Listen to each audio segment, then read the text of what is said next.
That'd be Schmidt and me. Hey, Stormy! And you wonder why we're going out of business? No, I don't wonder. I know, I don't either. Stormy! 560 WQAM presents The Neil Rogers Show. To talk to Neil, dial 567-0560 in Dade and Broward. In other counties, call toll-free 877-785-NEIL or pound 560 on your AT&T and Verizon wireless phones. The opinions expressed by Neil, his guests, or his callers do not represent those of WQAM management, staff, or sponsors. Now, The Neil Rogers Show on 560 WQAM. Who's going to give Ricky a blow? He's got the money, he's got the looks, he's got the brains. But the man who seems like he has it all has never done this. I never thought in a million years that I would have the chance to bang 25 beautiful women who know nothing about me. The creators of The Bachelor bring you an all-new reality show, The Bastard. Well, I can see myself with Amber, but Jennifer looks like one of those, she'd be good in bed type chicks, It's like, do I go with the good girl, do I go with the bad girl, missionary, doggy, so whatever. 25 girls and one guy with a mission. Veronica, I love you so much. Oh my gosh, really? The Bastard. Yeah, totally. I can see myself with you for the rest of my life. Yeah, me too, Renee. It's Susan. Love has no name. Oh, you're so sweet. I take off your top so we can take a trip down to the Life Road or whatever. The Bastard. Oh, you are definitely getting a rose. Oh, yeah. Oh, you are definitely getting a rose. It's 10:01 at 560 WQAM. Happy Thursday to you. Thanks to George for filling in yesterday while I was still hacking and coughing and puking and choking. I'm not doing that anymore, though, you notice? No. Must be those cough drops. What cough drops? The one you were taking on Tuesday. No. No? No, it's getting some rest. I'm chewing one now. You're chewing it? A cough drop. Yeah, I love chewing cough drops. Oh, my God. You're not supposed to chew cough drops. Whatever. I do that, though. I chew ice. Me too. When I get all my diet sodas at Woodbine, and I'm sitting there and I chew the ice. I enjoy chewing the ice more than I do drinking the soda. In fact, there's not really that much soda in it. It's fun. They say that's bad for your teeth and you're not supposed to, and I say, whatever. Mind your own business, yeah. There's a lot of things that are bad for you, like the ice cream I ate yesterday. And yet, listen to how good I sound today. That's right. I couldn't even barely speak yesterday. And here I am today, all nursed back to good health. I think I'm over this crap. Good. Good is right. Stormy was on there at the end of the Joe Rose Show. Let's take a look at the schedule for the rest of today. We got that big game coming up tonight. Any interest? No. Oh, yeah. Everybody in town, even George, is on the Gator bandwagon. Right? That's right. Go Gators. Front-running phonies. Even people that know nothing about it. No, I explained that when I was hosting the show. It's the only campus I ever partied on. Most of my friends went on to become Gators. And, Can't beat that Gator meat. Yeah. And they were always nice to me, so therefore by default, if I am going to give a crap or pretend... Therefore by default? By default. If I'm going to pretend to give a crap... Still on that station that's got no signal like us? We got no signal. Me? How many watts are we running today? About 30, man. Yeah. Anyway, we got the Big O at 2 o'clock this afternoon, despised and reviled by the entire audience, and I have no idea why. What do they got against him? I don't know. Because he's a Julio or something? I didn't know that they did. Baby talk? I don't know. Mad Dog 4 to 7:15 at Dolphins Stadium. Before the big game, the BCS championship game, Oklahoma Sooners and the Florida Gators, 7:15. Then we got ESPN Radio after hours of that crap. I mean, after that exciting... I'm not going to be watching it, I don't think. Maybe I will. You going to watch it? No. What? The Gators and the Sooners. No, of course not. The Sooners, man. Oklahoma. Can you imagine the average IQ on that team? Wow. Minus something. Hey, they might fool you. Oh, and speaking of bad IQ, Detroit. A Detroit elementary school is asking for donations of toilet paper and light bulbs to keep their school functioning. The principal of the Academy of America sent a letter to staff, parents, and partners asking for donations of items that are of the utmost importance for proper school functioning and most important for student health and safety. Yeah, if you can't wipe your ass, how can you go to school? In the letter, Principal Naomi Khalil cited budget constraints within the district as the reason why the school could no longer stock the items. Budget constraints, like here at QAM. No toilet paper, no paper clips, no paper towels, no nothing. None of these things. Can't afford them. Budget cuts. The district is grappling with more than a $400 million budget deficit, is on the verge of being assigned an emergency financial manager by the state of Michigan. The letter asks for toilet paper, paper towel rolls, trash bags, and 60, 100, or 150-watt light bulbs. 150 watts too much. When you think if they can't afford toilet paper, stick to the 60 watts. Let the kids read in the dark. We realize that the economic situation is stressful for our entire community, but we're asking for your collaboration, wrote Khalil. Collaboration. We thank you for your cooperation. We hope that as a school community we can pull together to guarantee the best possible educational environment for our kids and that they can wipe their asses. Wow. They sent out a letter for pencils, pens, Kleenex, beginning of the school year, and now they're asking for toilet paper in Detroit. I guarantee you, man, they haven't... Even Mr. Whipple never made enough toilet paper for all of Detroit because it's a really schmitty place. Wow. Oh, God, it's schmitty. Oh, look at that. Here's one for today's poll, I bet. So far, the poll is very weak. Could you add Ronald McDonald? This is not my poll. I got nothing to do with it. I knew I would be. It would be what? I knew it'd be adding a lot to today's poll. Could you add Ronald McDonald? Surely more manly than the Burger King. And the dude, I'm getting Adele guy. Remember that guy? That punk? Yeah. Incidentally, the Free Credit Report singer was named the most effective pitchman of 2008 within the industry. Oh, the most affected, the most obnoxious, the most makes you want to change your channel pitchman? FreeCredit.com guy. That guy bugs me hard. Does he really? You know the one you're talking about? Yeah, always. Well, what's the bit we've got about that? I don't know. It sounds just like the commercial. Yeah. It's called MyCreditIsCrap.com. Yeah. That's what it is. Well, I was shopping at the store for some food. Buying groceries never felt so good. Too bad I didn't know my credit was whacked. Store security was breached and their database got hacked. C-R-A-P, that spells me. MyCreditIsCrap.com, baby. I'm as screwed as I can be. Thought about killing myself, maybe. Now instead of eating good and getting fat, my identity was stolen and now my life is just crap. C-R-A-P, that spells me. MyCreditIsCrap.com, baby. How do you like that? He was named the most effective. I don't like him at all. I like the drummer, though, and he's got the band, you know. I like the drummer with the facial schmutz.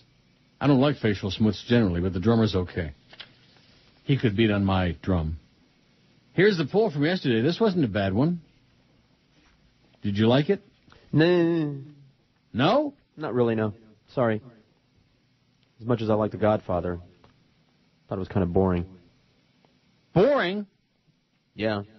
It wasn't as good as Footy's polls, you know, like where can you get the best bacon cheeseburger? Nothing ever is. For like 6 weeks? No, absolutely not. Whatever happened to his show, Footy? He's gone? He's still off the air? Yeah. And whatever happened to all those stories that were circulating? Boy, we sure got some bum information toward the fake emailers year. there? Yeah. No, not just from inside, from your friend Flea and from everybody.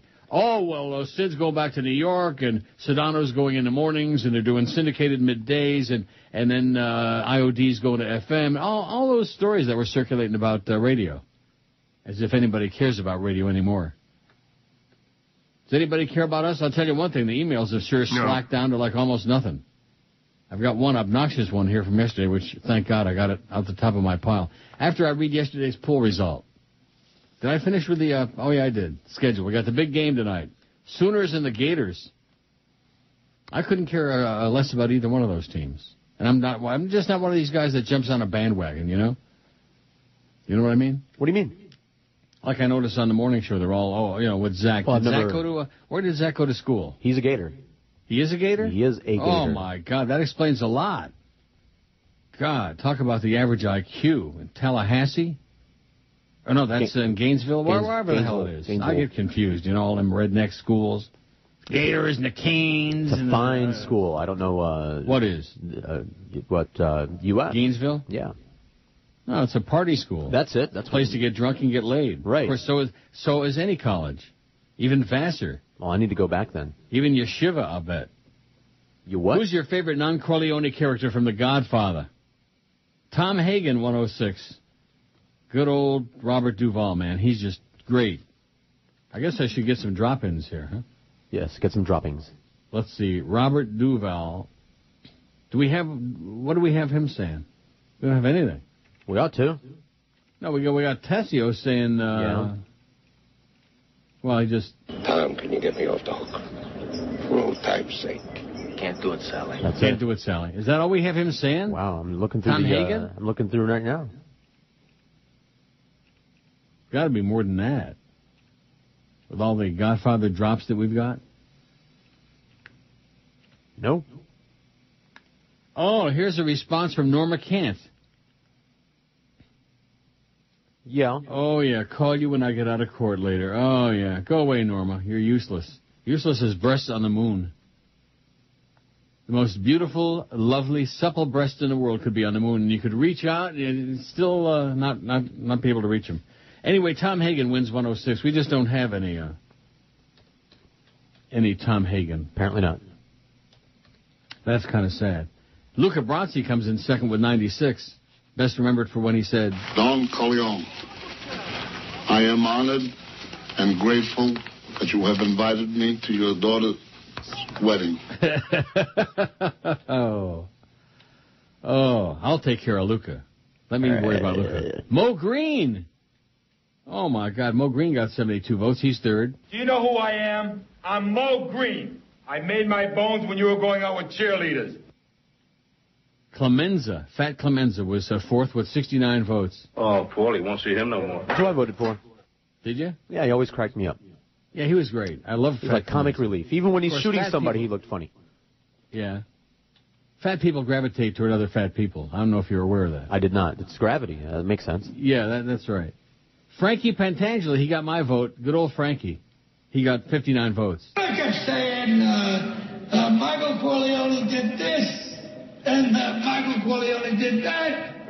So I said, yeah, sure. Sure.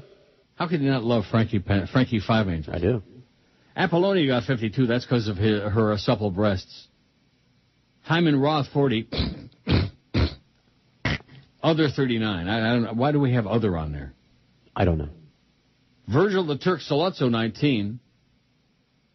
Do we have a drop-in with the Sollozzo? No. Yeah. We do? We have to. I'll just look. We sure as hell do not. Hang on. Sure as hell do not. Hang on. Yeah. Maybe not. I thought I just saw something with Virgil. Yeah. Virgil Trucks. Used to pitch for the Tigers. Sal Tessio, 14. Now, see, that's bad because I already... It screws up all my arrangements. Tessio, 14. Kay Adams, 10. Wow.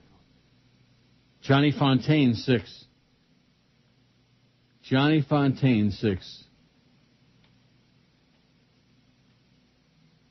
What's the drop? Oh, here it is. You can act like a man. What's the matter with you? Don Fanucci, 6. Willie Chichi, 6. With that goofy little mustache. What is it about guys with mustaches? What is it? I've always wondered that. I don't know. I tried it. It was awful. What is it that inspires a guy? And I'm not talking about a sexual thing, I'm just generally speaking. Why do guys grow mustaches? And especially strange mustaches, To distract Senator people. Pat Geary, 6. Rocco Lampone, 5. Don Tomasino, 3. Jenko Abadondo, 2. Who? Jenko. Papa Jenko, look what I got. But I don't remember him in the movie. I think they flashed him briefly in the in the sequel, Godfather 2, during those flashbacks. Right, yeah, Buffer. The family had a lot of buffers. Al Neary, 2, and Johnny Ola had one with that big silly hat that he had. And with Superman in Cuba. Superman. Okay, I got a really scathing email from yesterday, which I'm sure is fake. Although, like you say, they're all for real. Isn't that what you always say? That's right. And today's poll, now, did you add Ronald McDonald on there? I mean, that's so obvious. No, not yet. I have to wait for Eric to make an adjustment. Oh, that's right, because the ones you're adding are going on to tomorrow's poll. Sorry. We're very sorry. The best talent. This is Neil Rogers. Florida sucks. Oh, by the way, I changed the poll. All new, January 5th. I am mad at myself. I can't believe I'm still talking about weight. This is who I am, accept it or not. I am a staggering 530 pounds. I'm too fat to go to the gym. My breasts are enormous. They don't get any bigger than this. No. Skin hanging down. Yep. That one's definitely bigger. I farted. Oh, no. Let's take that in a minute. Oprah's Best Life Week. One hamburger at a time. That was a false alarm. It was just a Oprah raspberry, wasn't it? That's what it was. Yeah. She sat on a whoopee cushion. That must be it, and went whoopee. Anyway, I changed the poll so you don't have to worry about Frosted Flakes and this and that. That's a horrible poll anyway. And Eric's going to have to take the Cocoa Crisps off the... He did. Oh, nice going, Eric, off the new pole. We were just having a conversation about putting it back the other way so that I could add Ronald McDonald when you changed it. Yeah, well, I changed it because it's a crappy poll. What ad or mascot influenced you to buy the most? 573 votes total, tally, final. Tony the Tiger, Frosted Flakes, 164. The only reason I voted for that is because I love Frosted Flakes. I don't eat cereal. I don't buy it because I can eat it out of the box. I try to avoid it, but I ate 2 giant bowls of Cinnamon Toast Crunch last night. Just because it was there. Cinnamon Toast Crunch? What is that? It's like Golden Grams with cinnamon and sugar on it. Oh, God. Yeah, it was wonderful, but poison. Bad for you. Absolutely bad. I had that Nestle's Heavenly Hash ice cream yesterday. A lot of it. You're going to die up there. A bathtub full of it. No, I am going to die someday. I'm feeling pretty good today. Yeah? I'm feeling so good. You know where I'm going at 2 o'clock? Woodbine? Good guess. The Chihuahua from the Taco Bell ads, 125. Mr. Peanut from Planters Peanut, 67. Planters Peanut. Poppin' Fresh, Pillsbury, 64. Now, is that the one with the little white hand? No, Poppin' Fresh is like the little fat man. The white hand is Hamburger Helper. Really? Boy, you sure know your crap. Yes, I do. I take enough of it. Wow. You took a couple this morning, I heard. Mm-hmm. The King from Burger King, 61. Pitcher Man from Kool-Aid, 40. Toucan Sam from Fruit Loops, 19. Chester Cheetah from Cheetos, 11. I do like Cheetos. I never buy them, but I like the once fried in a great ones. while, I'll get like a little bag, a little sack. Yeah. The Noid from Domino's Pizza, 10. Dig 'em the Frog from Sugar Smacks, 8. Boy, I haven't had Sugar Smacks in about 5,000 years. I don't really like Sugar Smacks. They're like mushy. Yes. Right? Am I right? Not good. I don't like mushy things. Very good. And Oven Mitt from Arby's, 4. I never saw that. Oven Mitt? Yeah. Very little known character there. Really? Yeah. Okay, the new poll is up there. It's a survey. And basically, we're out of polls. So, and whatever ones I didn't use, like the ones from not Brandon. Well, Brandon's got a message on here, so the one from Charlie B. There were a couple of other ones, and the one from your buddy in Hollywood, Sean. There were a couple of really crappy ones. So if I didn't use them, I'm not going to. Of course, you have a Virgil Salazzo drop says we hit him with 5 shots and he's still alive. Looking. Well, where is it? Sonny gets it. Oh, here it is, right here. Oh, you got it? He's still alive. They hit him with 5 shots and he's still alive. Well, that's bad luck for me. And bad luck for you if you don't make that deal with Sonny. Let's see. And Brandon says, Injenko was in the unedited version of the first movie that's only been aired on TV. Vito and all the sons, including Tom and Johnny, visited him in the hospital on the day of Connie's wedding because he was dying and not expected to survive the night. So they went to pay their respects. I wonder if Enzo the baker stood in the doorway. Thanks, Brandon. Otherwise, we never would have found that Salazzo drop. He was good. Yes. The Turk. Yes. I still like the way he had like those alligator teeth. Speaking of the Gators, he had those alligator teeth like over his... Yes. Yeah. Like a dangerous worry guy. about Luca. Yeah. Wow, look at this. Boy, today's show is just awful. I wonder why Neil's been so low on energy since the return from vacation. Today's show is just... We've only been on for like 20 minutes. Well, it's just awful. Yeah. I'm usually a happy kind of guy, but this week, when listening to Neil, it made my energy levels plummet. Neil, please take something for your depression. St. John's wort will do the trick. I'm not the least bit depressed. I'm in a really good mood today. Got 30 votes on the new poll, which we'll get to momentarily. But first, we have to pay respects to Tony Segreto. Well, first of all, before that one, here's one from your friend Puerto Rican Ralph, who I keep thinking I'm blocking. I should block. Do I sound like I'm low on energy to you? No. Just not the least bit. Just I low. feel the best I have in about 2 weeks. Good. Getting rid of that crud. Been sick as a dog, and this a-hole takes the time to write, oh, Neil, today's show was just awful. And more negativity from South Florida. Negative a-holes. Rotten, miserable, negative a-holes. But I understand. You're trapped and you can't get out. I get it. I got out. PR Ralph says, okay, I have an issue. Ken Malden is gone. Not a peep from the station of the sports nerds at the station. Now, is he officially gone? I think so. Because when Hank called me by accident that day when I was down there, he said that he called Clarence and chewed him an ass, and that Clarence claimed they were going to give Ken some part-time stuff.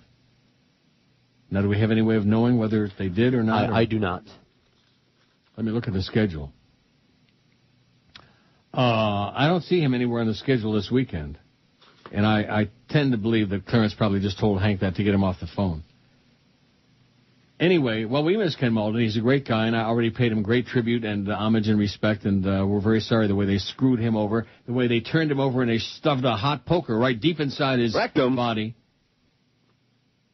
PR Ralph says Tony Segureto's last day is tomorrow, and they've made a vigil the whole week. Last night was Melonhead sucking up to him. Oh, not Melonhead. Oh, are you kidding me? You know Melonhead, don't you? No. I dumped the bitch right now. Oh, that's Melonhead? That one. Like John McCain would say, that one. Ralph says, sorry, I like Ken better than Tony Segreto. Never even met Ken, but sounds like a good guy. Well, he is a great guy, not a good guy, a great guy, and a real professional, and a mensch, a real mensch. But they stuck it to him because, number one, he's Jewish, and number two, he probably farted in Jolly Joe Bell's face one time. John, a long-time listener, goes on about Tony Segreto. To do justice to this, I better do it after the break, okay? I don't want to read it too fast. It's long. That's right. Long and ponderous. And it's interesting, when you get about three-quarters of the way through it, he says, I just want you to see Tony Segreto the way I do. I don't. Isn't that amazing? They want me to say this, they want me to think that, they want me to do. I'm not going to do that, just like the guy with his Israel crap that I'll get to eventually. About I better say this and I better say that. Screw you. 41 votes on the new poll. Other than Neil, which QAM show do you listen to the most? We've done this many, many times. 41 votes. I only listen to Neil, 21. Jim Manwich, 8. Joe Rose, 7. I don't listen to QM at all, 3. Now, the reason I put that on there is because we've discovered over the years that there are people who vote on our polls who don't listen to the station. Right. Right? That is correct. Don't you find that bizarre? It's interesting, but no, not really. Oh. Dolphin Hotline won. That must be Wayne. The Big O won. ESPN Radio none. And the DA, Damon Amendolara, has got just like his rating. Oh, my God. At least he's consistent. What a number. The best talent. This is Neil Rogers. Sports Radio 560 QAM. Real American a-holes. Real American a-holes. We salute you, Mr. Broke Your New Year's resolution to quit smoking guy. Mr. Broke Your New Year's resolution to quit smoking guy. The ball dropped, and so did your willpower. Come on, who's got a light? Come on. Every year, you swear you're gonna quit. And every year, you hightail it to the nearest Smoke for Less by 12:05. Don't forget the matches. It's 30 below outside in the office smoking lounge. But you don't care, because for the next 5 minutes, you are the Marlboro Man. Smoke 'em if you got 'em now. With the money you'd save on cigarettes alone, you could put down a down payment on a new condo. But no biggie. Condos don't come in menthol. Ow! So we salute you, Mr. Broke Your New Year's resolution to quit smoking guy. Your trembling fingers, your yellow teeth, and your camel cash. You are a real American a-hole. You fairy. 10:31 at 560 WQAM. Happy Thursday to you. I'll try to get some more energy and sound more alive and awake and under 100 years old, but I'm not. Now, here's another email. They're trickling in one at a time. Good. Neil at neilrogers.com, by the way, for all your commentaries and all your critiques and what's the other one? Complaints and critiques. Complaints and critiques. Here's one, and of course they all want to tell us how to live, what to think, what to say. Good. Here's one for you. Excellent. It starts out about me, but then it morphs into you. Neil, FYI, typically the symptoms of a cold occur 2 to 5 days after infection. So you most likely did not catch it on the plane, but rather from one of the Arabs, Chinese, or Mexicans in your building. Also, tell George that marijuana weakens your immune system, which is probably why he is sick so frequently. I see. So here's a email telling you what to do and what not to do. Okay. Don't smoke and don't do like that. It actually strengthens my immunity to other things. Does it really? Yes. Like this place? Sure, for one thing. Oh, here's a couple of poll suggestions. I'm glad you're feeling better, says Ray. Wow. No, stop. You've already sent me this piece of crap, okay? The person I would like most to see spontaneously burst into flames is, and then he's got a list of names, and he's got Ann Coulter on there, 50,000. Get out of here with that crap. Yesterday. Get out of here. What? I got that yesterday, threw it right in the garbage. Via fax and email. Tom Jicker recommends you visit the FMQB website page at, and here's a link, which I ordinarily don't do links. Bubba's new Sirius XM deal better than no Bubba at all, it says. Oh, I'm tired of that. Aren't you tired of all the Bubba Mices? Yes. I'm not interested in Bubba. If he wants to use somebody else's show to promote his crap, his redneck crap, find somebody else. 71 votes on our poll. Other than Neil, which WQAM show do you listen to the most? I only listen to Neil 41. 57.7%. Exclusive QM, which would mean a lot if we had a lot of people listening, but we don't anymore. Stations vanishing from your radio. In fact, the whole radio is just vanishing from our lives. Jim Mandich, 12. Joe Rose, 11. I don't listen to QM at all 3. The Big O's got a pair. ESPN Radio 1, Dolphin Hotline 1, and DA has still got the big none. None. Not one, not too many, but none. Nobody. What's the problem with him? Don't ask me. The fact is that Joe Bell brought him in. Anything Joe Bell brings in fails. Why is that? Maybe he's got the. Maybe he has the Midas touch in reverse. Maybe.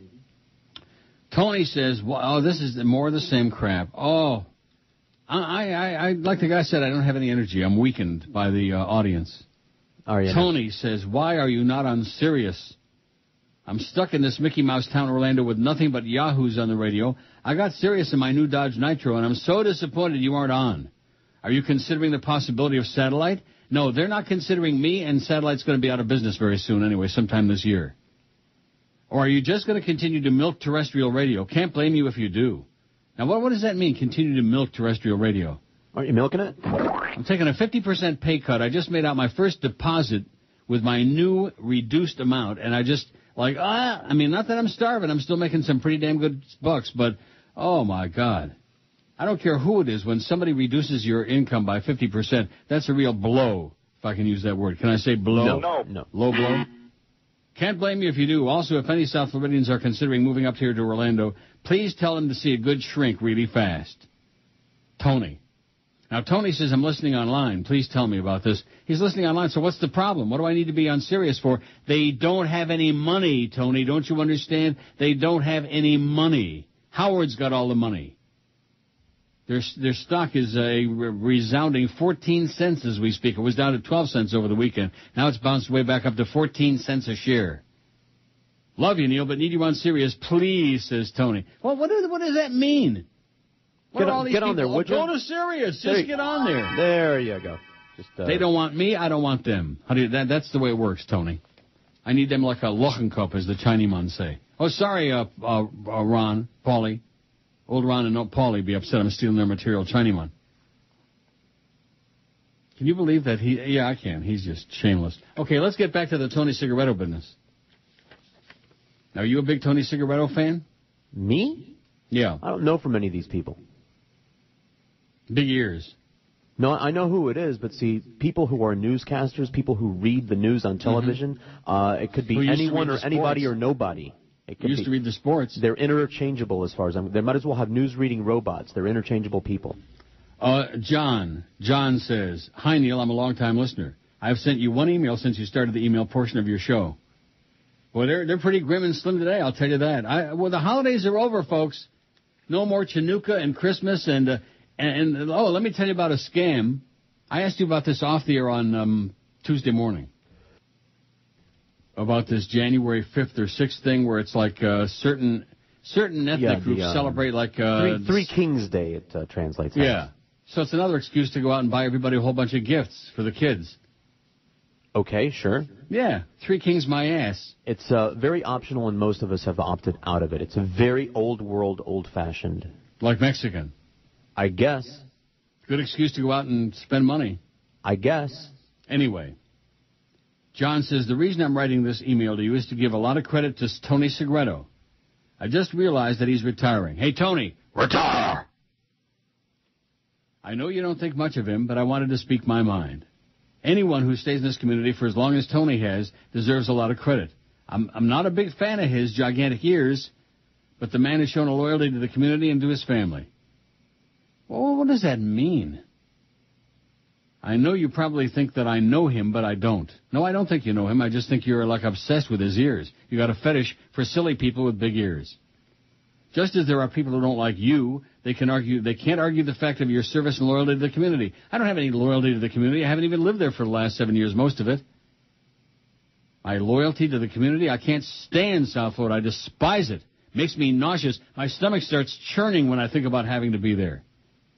Loyalty. And my service, this is a job. This is just like his is a job. It's a job, John. We're not doing a public service. We're not like coming on every day so that we can help make the world a better place. It's a job. I know that a lot of your show is shtick, but I think you should acknowledge the fact that Tony has given the majority of his life to this community. What does that mean? I don't know. I know he's made a good living, but that's not the point. Yeah, it is the point. That's the whole point. I'm a native of South Florida. I'm 47 years old, was born and raised on Miami Beach. I think it's a good thing for someone to stay at home and give back to the community. Well, you stay there and I'll stay here. How do you like that, John? Now, here comes the best part of this. I'm not telling you how to think. I know that's not possible, but here comes, I underline this sentence. Can't wait. I just want you to see Tony Segreto the way I do. Through TV? On the TV? Yeah, by turning on the TV and turning on Channel 6. I don't see him the way you do. I don't envision that. He's a goofy guy. I don't dislike Tony. I mean, I know him. He was on my show 100 years ago, him and the Humper. Someone who was damn lucky enough to work where he grew up. Well, whatever that means. I love your show. Hope you're not going anywhere, but give credit where it's due. Tony's been around for a long time, just like yourself. You're both fixtures in the South Florida community. I hope you give him the credit he deserves. All the credit to you, Tony. Retire. Sincerely, John. I'm sorry, I don't get it. Yeah, he's been around a long time. He's been a fixture. He's been there. He's a silly, goofy guy who used to be the sports nerd, and then he became a newsreader. You can't complain about his credibility because, generally speaking, he doesn't have any. I don't want to rip Tony at the time he's retiring. That's bad. But that's what you got me to do, John. You inspired me to rip him an ass because he's got big ears. I never even thought about his big ears. He's goofy looking. Looks like he belongs in the circus. Don't you think? Okay. Oh, look at this. Neil's depression can be explained readily. Great. Well, this is a new format.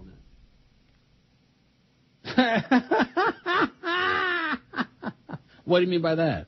We can psychoanalyze you for the next 5 years. Yeah, let's analyze old Neil. I'll get to it. The biggest names. Keep them coming. This is Neil Rogers.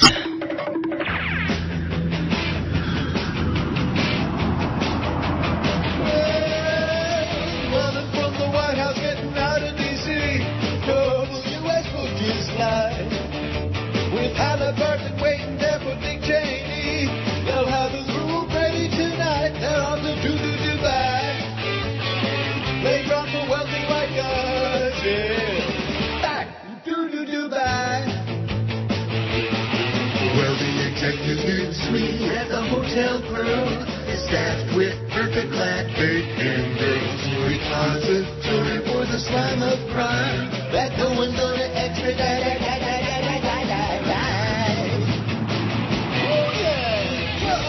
The land before the towers went down, or tower headed Saudi grounds. After making all that corporate money on our blood, take a look at Dubai now. They're off to Dubai, where wealthy criminals hide. Yeah. Back to doo-doo, back to doo-doo, back to doo-doo. Dubai. Hey, I got a really great inspirational idea. Let's start the doo-wop shop. All right. Oh! Huh? Will that liven you up?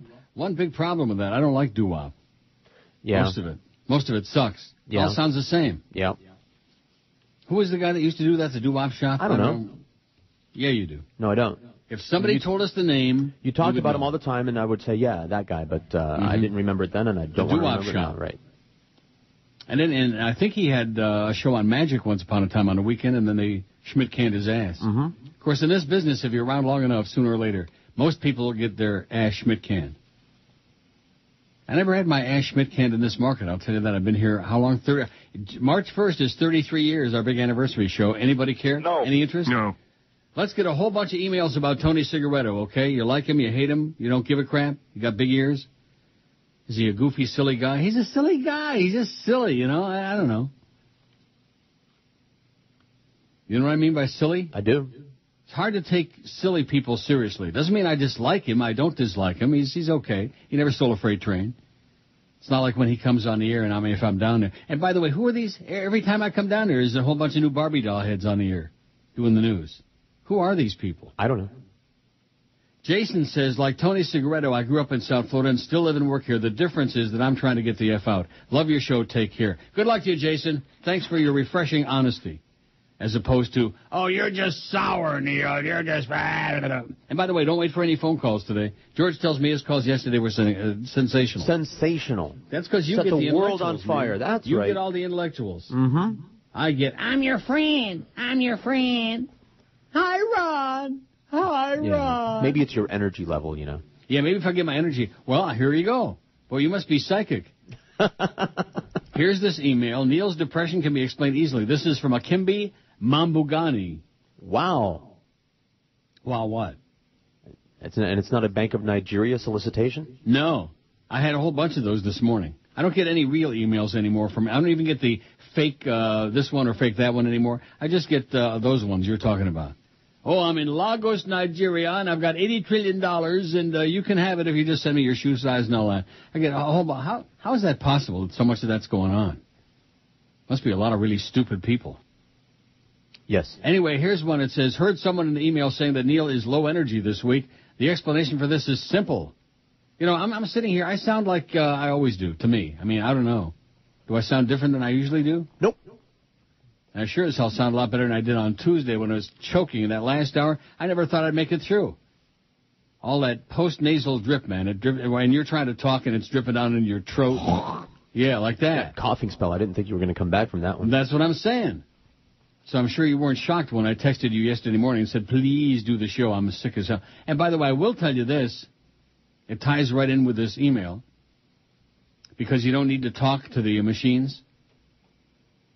So yesterday it was snowing and it was slushing. You know when it's like a combination of snow and rain? It was slushing. Right. So I called my lesbianese cabbie, and at 9 o'clock, 8:45, we headed off to Woodbine. There was nobody there. Nobody. And I won $1,200. How do you like that? Very good. Isn't that good? So that goes to show you that this, anyway, it says the explanation for his low energy is simple. Neil is a gambler. Oh, yeah. And his major win a few weeks ago caused him to experience gambler's high. What major win was that? I don't recall that one. Now he's going through the low. This is normal and nothing to worry about. When Neil hits the jackpot, what jackpot is that? I don't know. You remember me hitting a big jackpot? No, I don't. His brain released massive amounts of serotonin and endorphins, causing the chemicals to be depleted. If my calculations are right, he should be back to normal in about 1.3 weeks. Good luck, Neil. Eat a lot of ice cream. I recommend Double Fudge Brownie by Edie's to all my patients. Thank you and God bless. Oh, it's from Red Skelton. God bless. Very nice. I don't like Edie's. And I especially don't like fudge anything, a brownie. I do like fudge. I don't like brownie ice cream. You know, like even Ben & Jerry's with chunks of brownies in it. I mean, if you want to eat brownies, go ahead, eat brownies. I like brownies. But not in ice cream. Right? Right. It's like grapes. I like grapes, but I don't like grapes in ice cream. It's like halava. I do like halava, but not in ice cream. Oh, speaking of that, liking halava, here's this email that came in at 10:08 yesterday morning. Subject, prideful Jewish man, with I'm sure a fake name, Jack, with a fake last name. What? Fake. I'm agreeing with you. I'm 43 years old and proud to be Jewish. My heritage is full of great accomplishments and great people. Why you have chosen to defend the Palestinians and bash Israel for their actions is beyond me. When did I defend the Palestinians? Except the ones who are starving and getting butchered. You see how you are? You know very well how many Jews... Here, I want you to listen to this very carefully. You know very well how many Jews have died at the hands of Egyptians, Romans, Christians, Germans, et al. The scales of justice haven't come into balance yet. The scales of justice. Less than 100 civilians does not mean Israel's committing war crimes against the Palestinians. Now it's like over, what is it, almost 800 dead and 3,000 injured? The outrage is completely disproportionate to the actual harm alleged to be perpetrated against these people. Right. Alleged harm. Like the people who are allegedly dead. Your parents and your grandparents are ashamed to have raised you in the Jewish tradition. My parents and my grandparents aren't ashamed of anything because they're all dead. They're dead. Unfortunately, you are not ashamed of your words, which is a disgrace. No, I am not ashamed. Learn to be a Jew again and defend the people being pelted by rocks and kept up at night by blaring sirens. Support the actions by Israel. If you don't, I will be forced to alert some of my fellow activists to protest outside your station and make life for the people there quite unbearable. Israel is in the right, and you have to swallow your pride and admit it. Sincerely, Jack, phony name. And I emailed him back, which I rarely do. I said, hold your breath. Never got a response to that one, though. And probably because it's a fake... Well, maybe he's still holding his breath. Yeah, keep holding it, Jack. Hold it tight. You'll do what I tell you to do, and you'll say what... This is the essence of what most of the emails have become. It didn't take long. The birthday and the election, that was right at the same time within a 2-day span, November 4 and 5, and I had dozens, maybe hundreds of emails and happy birthday and congratulations to us and Obama won and you were right in the beginning and all this other stuff. And that was it. That was pretty much the end of that. Oh, Stu Goldstein. Thanks, Fake Larry. Fake Larry is obsessed. Wasn't he on WVCG? I don't know and I don't care. Fake Larry, who is probably Mr. Radio. Doo-wop. Stu Goldstein. No. Here's one from Mike, but you're wrong, Mike. Glad to hear you're feeling better today. George was great as usual in your absence. Also, Ken Held is the doo-wop DJ you're thinking of. Take care, Mike. Now, Ken Held, I remember Woody Held. That doesn't sound He played shortstop for the Indians. He was cute. Remember Woody Held? No. Oh. But Ken Held I never heard of. Me either. And he was not the doo-wop guy. It was Stu Goldstein. Mike just forgot him because, Goldstein, Jewish. I see. Oh, and by the way, Dianne Feinstein. It's not Feinstein. Who has been lately saying these news readers on TV, on CNN, Feinstein? I don't know anybody who pronounces that name, Feinstein. Feinstein. Remember the conversation we had about this a few weeks ago? We did. Goldstein and Goldstein? Mm-hmm. Well, there are Goldsteins and Goldsteins, but there are no Feinsteins. I don't think. There might be. Alex Steen. They finally dumped his ass. By the way, how about those Leafs and the Panthers the other night, huh? I told you the Leafs suck. Who? The make-believes. Stu Goldstein. You don't remember that name? Nope. You like this. Paul says, I love the show every day and usually tune out if I hear George's voice. I decided to stomach the show yesterday and really enjoyed it. Wow. I honestly don't know why I never liked hearing George before, but after yesterday I realized that George is a true radio talent. Thanks for the entertainment, says Paul. I'm waiting for this torrent of tribute to come into Tony Segreto. He's retiring. Tomorrow's his last news show on Channel 6. Oh, yeah. You going to hold your breath? What? Well, that's what that John guy said, pay your respects to Tony Segreto. And I'm giving people a chance. He's been on the air in the market for 100 years. Say something nice for crying out loud, instead of just giving me and George instructions on life. Oh, you sound very depressed. And yeah. And even your emails don't get me depressed. How do you like that? To show you what a survivor I am. And by the way, Jolly Joe, I did show up again today. How do you like that, you fat ass? This is the Neil Rogers Show. You fairy. This is your brain. Any questions? Do you see the size of my zucchini? Dude, put that thing away. They're like children here. I used to do the girls. He would rise and I'd lay the wood without a warning. My D hangs low. Need the steed I used to grow. Why, the Wonder Boner is here. At least I could use my penis as a pogo stick. It feels like it's just a piece of meat hanging down. I used to blow it twice, leave a tear in my girlfriend's eyes. It used to be my proudest thing, how my old thing was led longer than me. Again and again for me, it was tall, blood flowed quickly. Then I discovered that my calloused hands did not get on my poor little gland. I hear Viagra pills are working. Though don't see how this will keep me jerking. Feel my fear that my sword will yield. My capillaries are clogged and sealed. For one reason I've got no game. Soft as dough, it was better when I grew up. That was when I do the girls. So it looks like a Smurf penis. I told you need a double dose of Viagra to get wood. 11:02 at 560 WQAM. Boy, that was sure pushing it, wasn't it? A little bit. I was pushing the old envelope. Well, screw you, Joyce. Blow it out your ugly ass. You retard.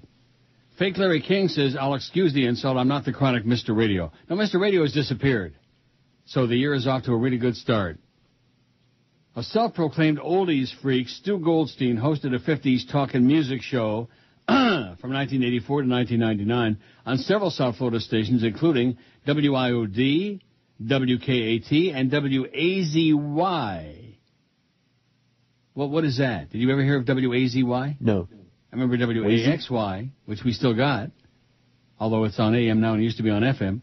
He also co-authored the book Oldies But Goodies, The Rock and Roll Years. Woo! And remember, he was trying to use this show as like a conduit for his displeasure when he got canned at Magic.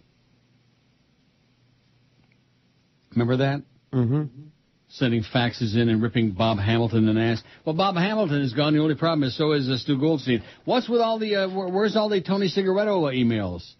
The man's been on the air in this market for 600 years, and that John guy wants us to pay tribute to Tony Segreto. And you people, nothing. Nothing. God, you are heartless bastards. Or maybe you just don't like him. Or we don't care. 65 votes on the survey. What? Or we don't care about what? About who reads the news. You know, you are shameful. Oh, and guess who was on several times during the holidays on NBC, filling in for Brian Williams? Lester Holt. Okay. He is 1,000 times better newsreader and just better on the air than Brian Williams. You don't agree? I don't care about newsreaders. Why not? Might as well be a robot. They're all the same to me.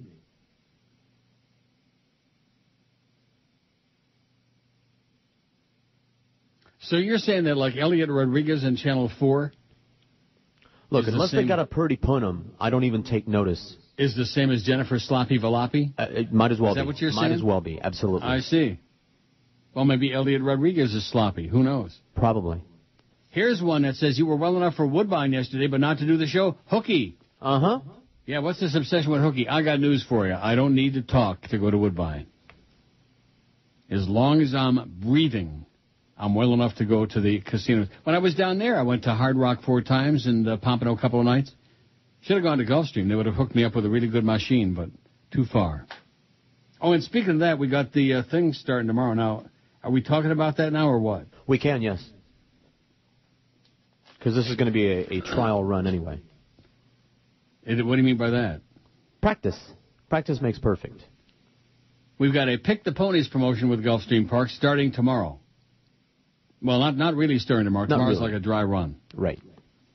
Listeners will go to WQAM.com, register on a contest page. We'll pick a contestant every Friday. Now, how are we going to do that? However we want. Well, no, I mean, how do you pick one? I assume that there's a form there. If you can register online, that there's a list, a form, and then we can draw names out of a hat or pick somebody randomly or throw a dart at a board or something. Yeah, think about that, Flea. Think about how this is going to work. Whichever contestant we pick gets a $50 win voucher, and then I'll pick a winner for the second race at Gulfstream that day, on Friday. And then we'll have the call of the race on the air. And if the horse I pick wins, the contestant gets the winnings. $50 to win on that horse. Correct. And Steve Sloan's emailing me the Friday racing form every Thursday afternoon, and I'll have to sit there and pour over the form and pick and handing a lot of pressure on me, I'll tell you that. Right. Or you could just use the same dart and then, pick a horse the same way we're going to pick a contestant. Do you know how absolutely wonderful it is to walk into any casino where there are slot machines, and there's almost nobody there, and you can play any machine in the whole place? Wow.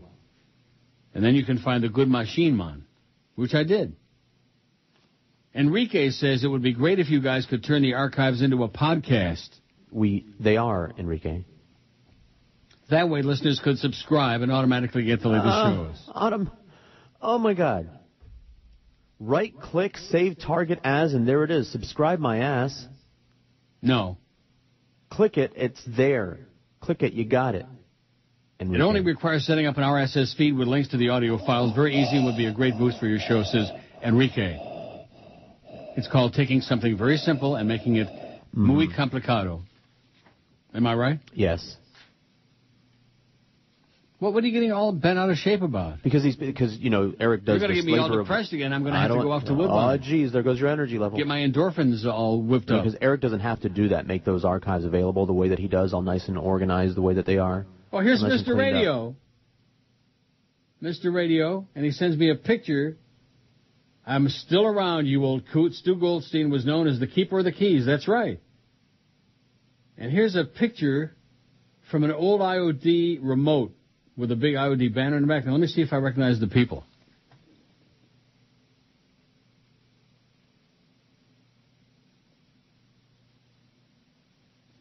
I don't recognize anybody, unless that's Stu Goldstein there. The keeper of the keys, remember that? Nope.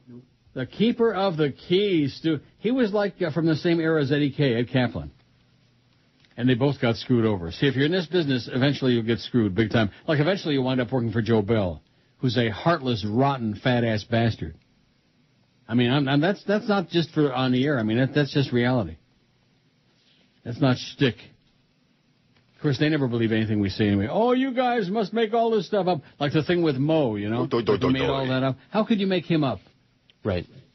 How could anybody, even with the most livid and vivid imagination like I've got, make up a Mo Howard David? Fake Berry Jackass says, if you remember, Tony Segreto used to be on Miami Hurricanes radio broadcast with Sonny Hirsch on the once great WIOD. On the once great. Well, a lot of things used to be great. Like this station used to be great, and then they brought in Jolly Joe. That thing with Greg Reed, man, I hope that it was something really serious. You know what I mean? No. Well, in other words, when they blew him out and forced him into like other endeavors, which they never say they fire anybody. You know, it's always, he's moving on to other. He's going to be a consultant. You know. When they did that, that was the kiss of death, and they brought in this goofball. I mean, nobody's perfect, but every single thing he's done since he's arrived on the scene. I don't want to get started on him again. Why did you do that to me? That's how I am. I'm a bastard. No, nothing about Tony Segreto from any of you people out there. We got at least 50, 60 people listening, and nobody has got anything nice or even nasty to say about Tony Segreto, who's retiring tomorrow after 600 years on the air doing stupid sports crap and reading the news on Channel 6, which used to be on Channel 4. In fact, it seems to me that Tony used to be the sports nerd when Ralph Redneck was still doing the news on the old Channel 4 on WTVJ, which back then was Channel 4. When Bob Weaver was around, and Ralph Redneck,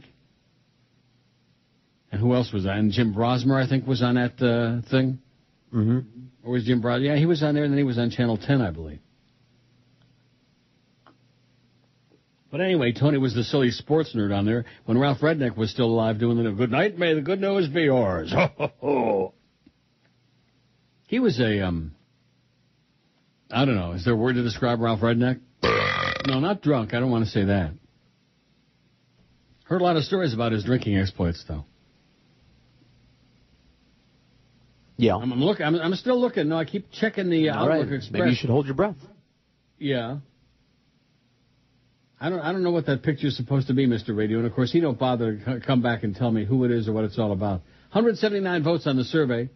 Other than Neil, which WQM show do you listen to the most? I only listen to Neil. 89.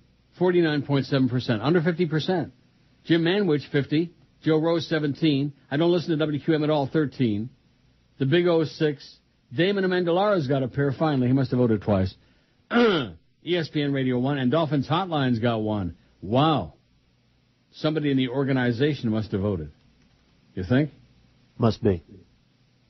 Oh, look at this. Tony the Phony. Wouldn't you know it would be all these people who read the news like they had an original thought in their own are a bunch of phonies. All you have to do is show up and know how to read, says Gus. Well, that's what George says. Just news readers, anybody who can read a teleprompter. What difference does it make? It's like they're performers, like they're editing the news, like they're the ones that are gathering the news? No, but you feel comfortable with them, okay? It's like, why did people watch Walter Cronkite? I don't know. You tell me. Because he was like Grandpa, he was comfortable. He was like an old shoe. It could have been anyone. A comfortable old hat. Could have been anyone. But it was not. As long as they can put one word after the other without fumbling and bumbling terribly much. Without fumfing? They can fumble a little bit. Like my good friend Marty Adler at the Windsor Raceway, the Fumfier. Is that his name? Did he play a pan He called flute? in on a show years ago when I was down there. Marty Adler. Don't remember that? Neither does anybody else. Hey, Marty. The best talent. Get it right, Marty. Sports Radio 560 QAM. Only in the Banana Republic, baby. Only in Miami.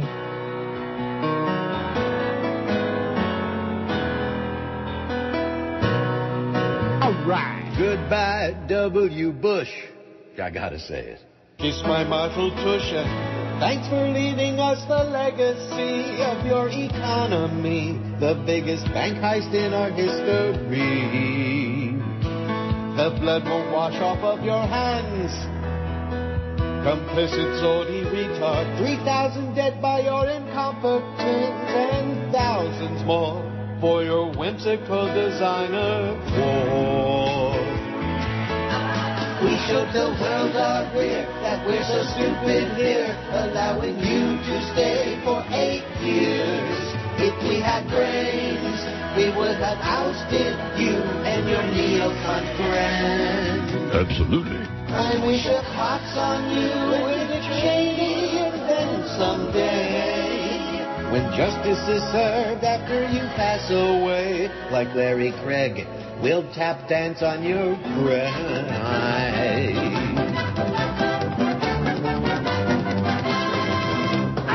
11:18 at 560 WQAM. There's your new president. The result has been a devastating loss of trust and confidence in our economy, our financial markets, and our government. In other words, I'm dying over here. Almost 200 tallies on our survey there. That's not too bad, huh? Right. You'll take anything. You don't care. You're That's so right. indifferent. That's You're right. so indifferent. Not about everything. No. Like you said, paid and laid. That's it. Other than that, screw it. Superfluous. Just Bob says the guy who wants Eric to make the archives into a podcast is a tard.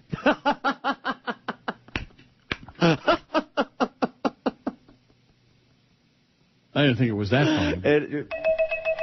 Yeah. When you're a tard right, and right. a turd. Please. Everything is right there. Do it yourself, schmuck. If you can't handle that, you're too stupid to live. But perfect for South Florida. Here's my tribute to Tony Segreto. It says he's no Joe Zagacki, but whatever. What the F? What? What a great email. That was good. It is a good email. That's why I read it. I read them all, pretty much. Except the ones from the really but they're not always funny. Chronics. I beg your pardon? They're not always funny. No, they're not. That was probably and from they're Eric. not always there either. I think generally speaking, I'm not going to keep begging and pleading because generally speaking, this audience doesn't give a flying crap about Tony Segreto. They don't hate him. They don't love him. He was just there, He's okay. Maybe it's an old-timer thing. I don't know. He's a what? Maybe it's an old-timer thing to care about newscasters. I don't know. I don't know anyone who does. Mr. Radio says, are you talking about Ken Held? Well, what does that mean? Can you translate that to me? Somebody said Ken Held was the doo-wop shop guy, and I said no, it was Stu Goldstein. Well, now we got a battle between the fake Larry King and the fake Mr. and the real Mr. Radio. God. Oh, here we go. Don. I wonder if former WTVJ staff members, CBS's Katie Couric, Fox Sports' Chris Myers, NBC's David Bloom, rest in peace, and Larry King and Rick Sanchez of CNN will be sending Tony Segreto congratulations on his retirement tomorrow. I wonder if any of those folks got their salary cut in half this year, Neil, says Don in La Belle, Florida. I don't think David Bloom's going to be sending him anything because David's been dead for a long time. Remember he got, pulmonary embolism in Iraq? Okay. You don't remember David Bloom? That's what it was. NBC? That's right, he died.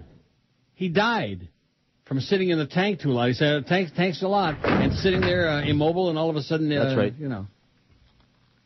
So why is that? I don't understand this. Do you understand this thing? I wonder if any of those folks got their salary cut in half this year, Neil. I don't know. I'm sure not real happy about it, I'll tell you that. Oh, here we go. You need to shut up already. God, put George on already. He has stuff to say. When he talks about a topic, he presents facts and important points to back his opinion. He doesn't rip into whoever or whatever. He presents an argument. You suck. You just bitch and moan and complain. Don't make your listeners any smarter. Ba, ba, ba. It's all the same Schmidt with you. This station, Jolly Joe Bell, Jolly Joe, blah, blah, blah, garbage. I'm tired of it. Give me something to listen to here, not the same crap all the time. Stop mailing it in, my God. Just entertain me, for Christ's sakes. Dance, monkey, dance. George, do something. Get your own show, please. Oh, boy. Thanks, Mom. Yeah. How do you like that? Good. Do something. Oh, boy, that's the fakest email you've ever read. Yeah, how long did it take you to write it? Oh, God. Mario says, Happy New Year, Neil and George. So we both get a little something, a little tickle. Other than my favorite uncle making more money and expanding his audience and appeal, the only other reason I wanted you to be on satellite would be to hear you anywhere I may be. Oh, will you people stop with this satellite crap already? My God, it's just ridiculous. Sure, I can listen online, but what if I'm someplace where I don't have access to a computer? I would have to go without my fix of Neil. That's unacceptable in my opinion. Well, ask the last guy who wrote about George. Who needs Sirius? My brother turned me on to a website, radiotime.com, that you can access from your phone and tune in pretty much any station in the country. You log on to the website, input the zip code, and all the stations that belong to the market appear. This is great when traveling. This is how I listen to your show when I'm in my car, since my car's AM signal is crap. And so is the station's AM signal crap.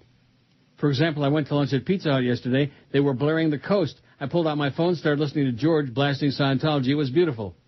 I have a Windows mobile phone and an unlimited data plan, so I don't have any funky charges on my bill. Right.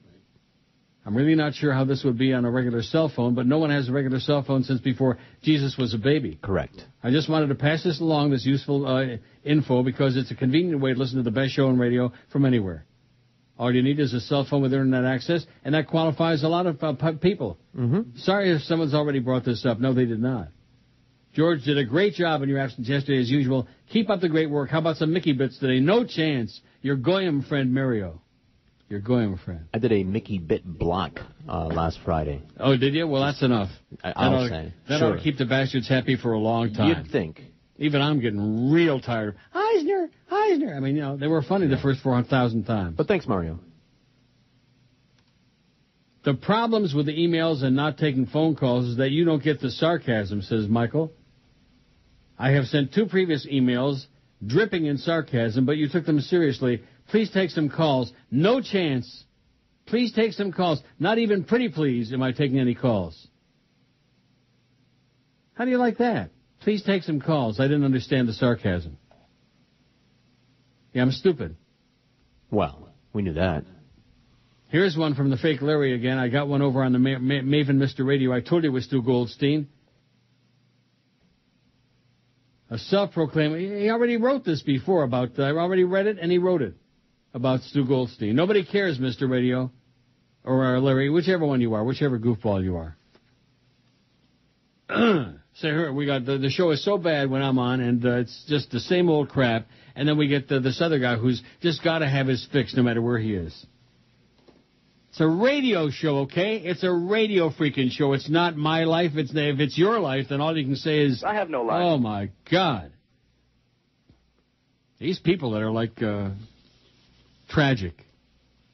Tragic 102.7. How's Ricky Shaw doing? I don't think he ever answered my MySpace. Nobody writes on there at all. I don't think he checks that. No.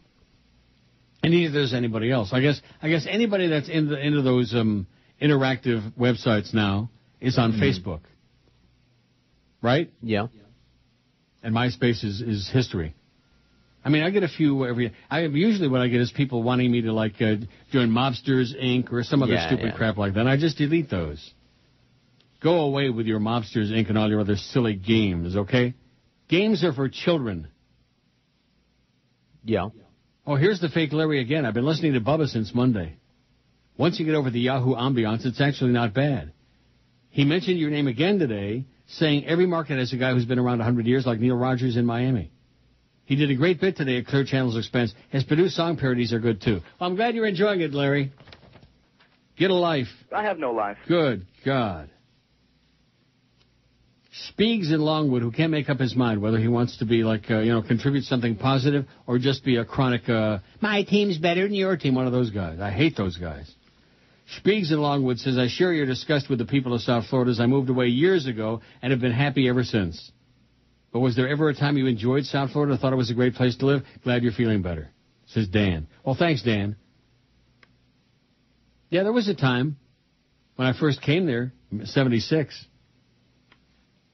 You know, all that cruising in the 70s and 80s that guy wants to hear about, all the cruising? Yeah. All the hot gay sex? Gay. Like that? Yeah, once upon a time it was a pretty enjoyable place. I would say the really turning point was the Mariel boat lift. What was that, 1980? Yes. 1980, and after that it was just never the same again. Oh, now you're picking on the Cubans again. It's got nothing to do with the Cubans. Well, it does, but I mean, you know what I'm saying. No. Mariel boat lift. That was the turning point for South Florida. It never recovered. And then, of course, all the Jews started fleeing from the South Beach. All the old Jews moved to Boca, and then all the everything changed. Every neighborhood changed. North Miami Beach. North Miami. Am I right? How the hell should I know? Changing neighborhood. Well, that's right, because you're in Broward. Here, right. You're in Hollywood. But you sure don't know you're Tony Segreto, mister. I'll tell you that. I don't. The biggest name. I wasn't living here then. So. You better bone up on Tony Segreto. Sports Radio 560 QAM. Neil Young. Good morning, Americans. It's Paul Harvey. Stand by for news. Phil is a farmer who had 3 very beautiful daughters that were getting ready to go out on dates. The first boy came to the door and said, I'm Eddie. I'm here to pick up Betty. We're going for spaghetti. Is she ready? No, said Phil. The second boy came to the door and said, I'm Joe. I'm here to pick up Flo to take her to the show. Is she ready to go? No, said Phil. The third came to the door and said to the farmer, hello, my name is Chuck. So Phil shot him. Now page 2. 2 ducks go on a honeymoon. I'll say it again. 2 ducks go on their honeymoon and stay in a beautiful hotel. As they're about to make love, the male duck says, oh, well, shucks, we haven't got any condoms. I'll ring down the room service, so he calls and asks for condoms. You can see it coming, can't you? The woman says, all right, sir, would you like me to put them on your bill? And no, says the duck, I'll suffocate. Paul Harvey. Good day. 11:32 at 560 WQAM. So anyway, getting back to your favorite Scientologists. Yes. There's a website called Hollywood Interrupted. Okay. And then there's an update on this since the kid died, but this is an older article. Hollywood Interrupted reports they had an interview with a Florida man named Tim Kenny, who lives and works in John Travolta's neighborhood and has intimate knowledge of the goings-on behind the gates of the Travolta airport home. Kenny is concerned that Scientologists John Travolta and Kelly Pearson are ignoring their son Jet's reported case of autism so much that Child Protective Services should be encouraged to get involved. I guess it's a little late now, huh? Yep. I don't think it's a stretch to call their treatment of Jet child abuse, Ocala, Florida restaurant manager Tim Kenny tells Hollywood Interrupted. Kenny claims he met Travolta at his restaurant in February, and after comping the movie star and his daughter a meal per restaurant policy for celebrities, he asked him, as one autistic child's father to another, if he was doing anything special in terms of therapy for Jet. Aghast, Travolta responded, well, we involve him in the arts. Then he offered to send Kenny a book and hightailed it out of the restaurant. If I ever received a Scientology book from Travolta, I'd find him and throw it back at him, says Kenny. Scientology is keeping him from acknowledging his son's autism. They see it as a weakness. That's what the space aliens are telling him, I guess. Repeated requests for John and Kelly to take part in a local charity event connected to autism advocacy were ignored. Furthermore, Hollywood Interrupted reports the Kennys also claim that Kelly and John let Jet sit in front of video games all day eating junk food while they eat the best organic food that money can buy. They exclude Jet from all social events because they're embarrassed. Once, reports Kenny, when Kelly took him to the movies, Jet started to have a meltdown and Kelly pointed at the nanny and ordered, take care of it. I wonder if that was the male nanny. John's boyfriend?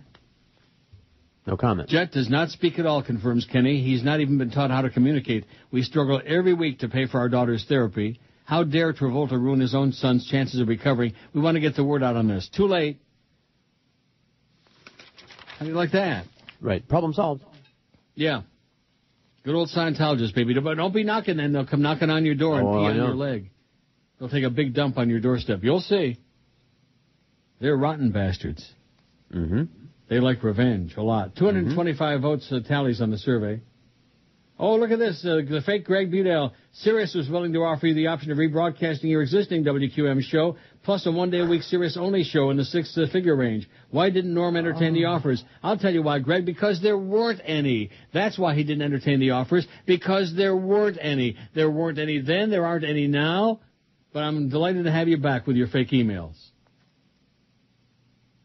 They were willing to offer me the option of rebroadcasting their existing show. This is all in Etherland somewhere. Mm-hmm. In Never Never Land. As in never going to happen? That's correct. As in never did and was or was not. Oh, you blew it. Why didn't Norm entertain the offers? Let me say it again. Very simple. Because there weren't any.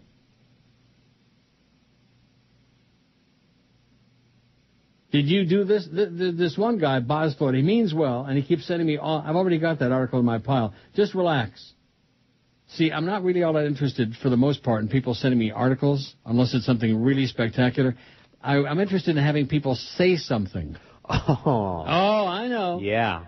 Say something of their own. Not that somebody else said, or that some article said, or some cartoon that the audience can't see. No. Dreaming is free. The idea of putting the emails on there was for somebody to actually say something, which I would then pass along to the world and use on the air.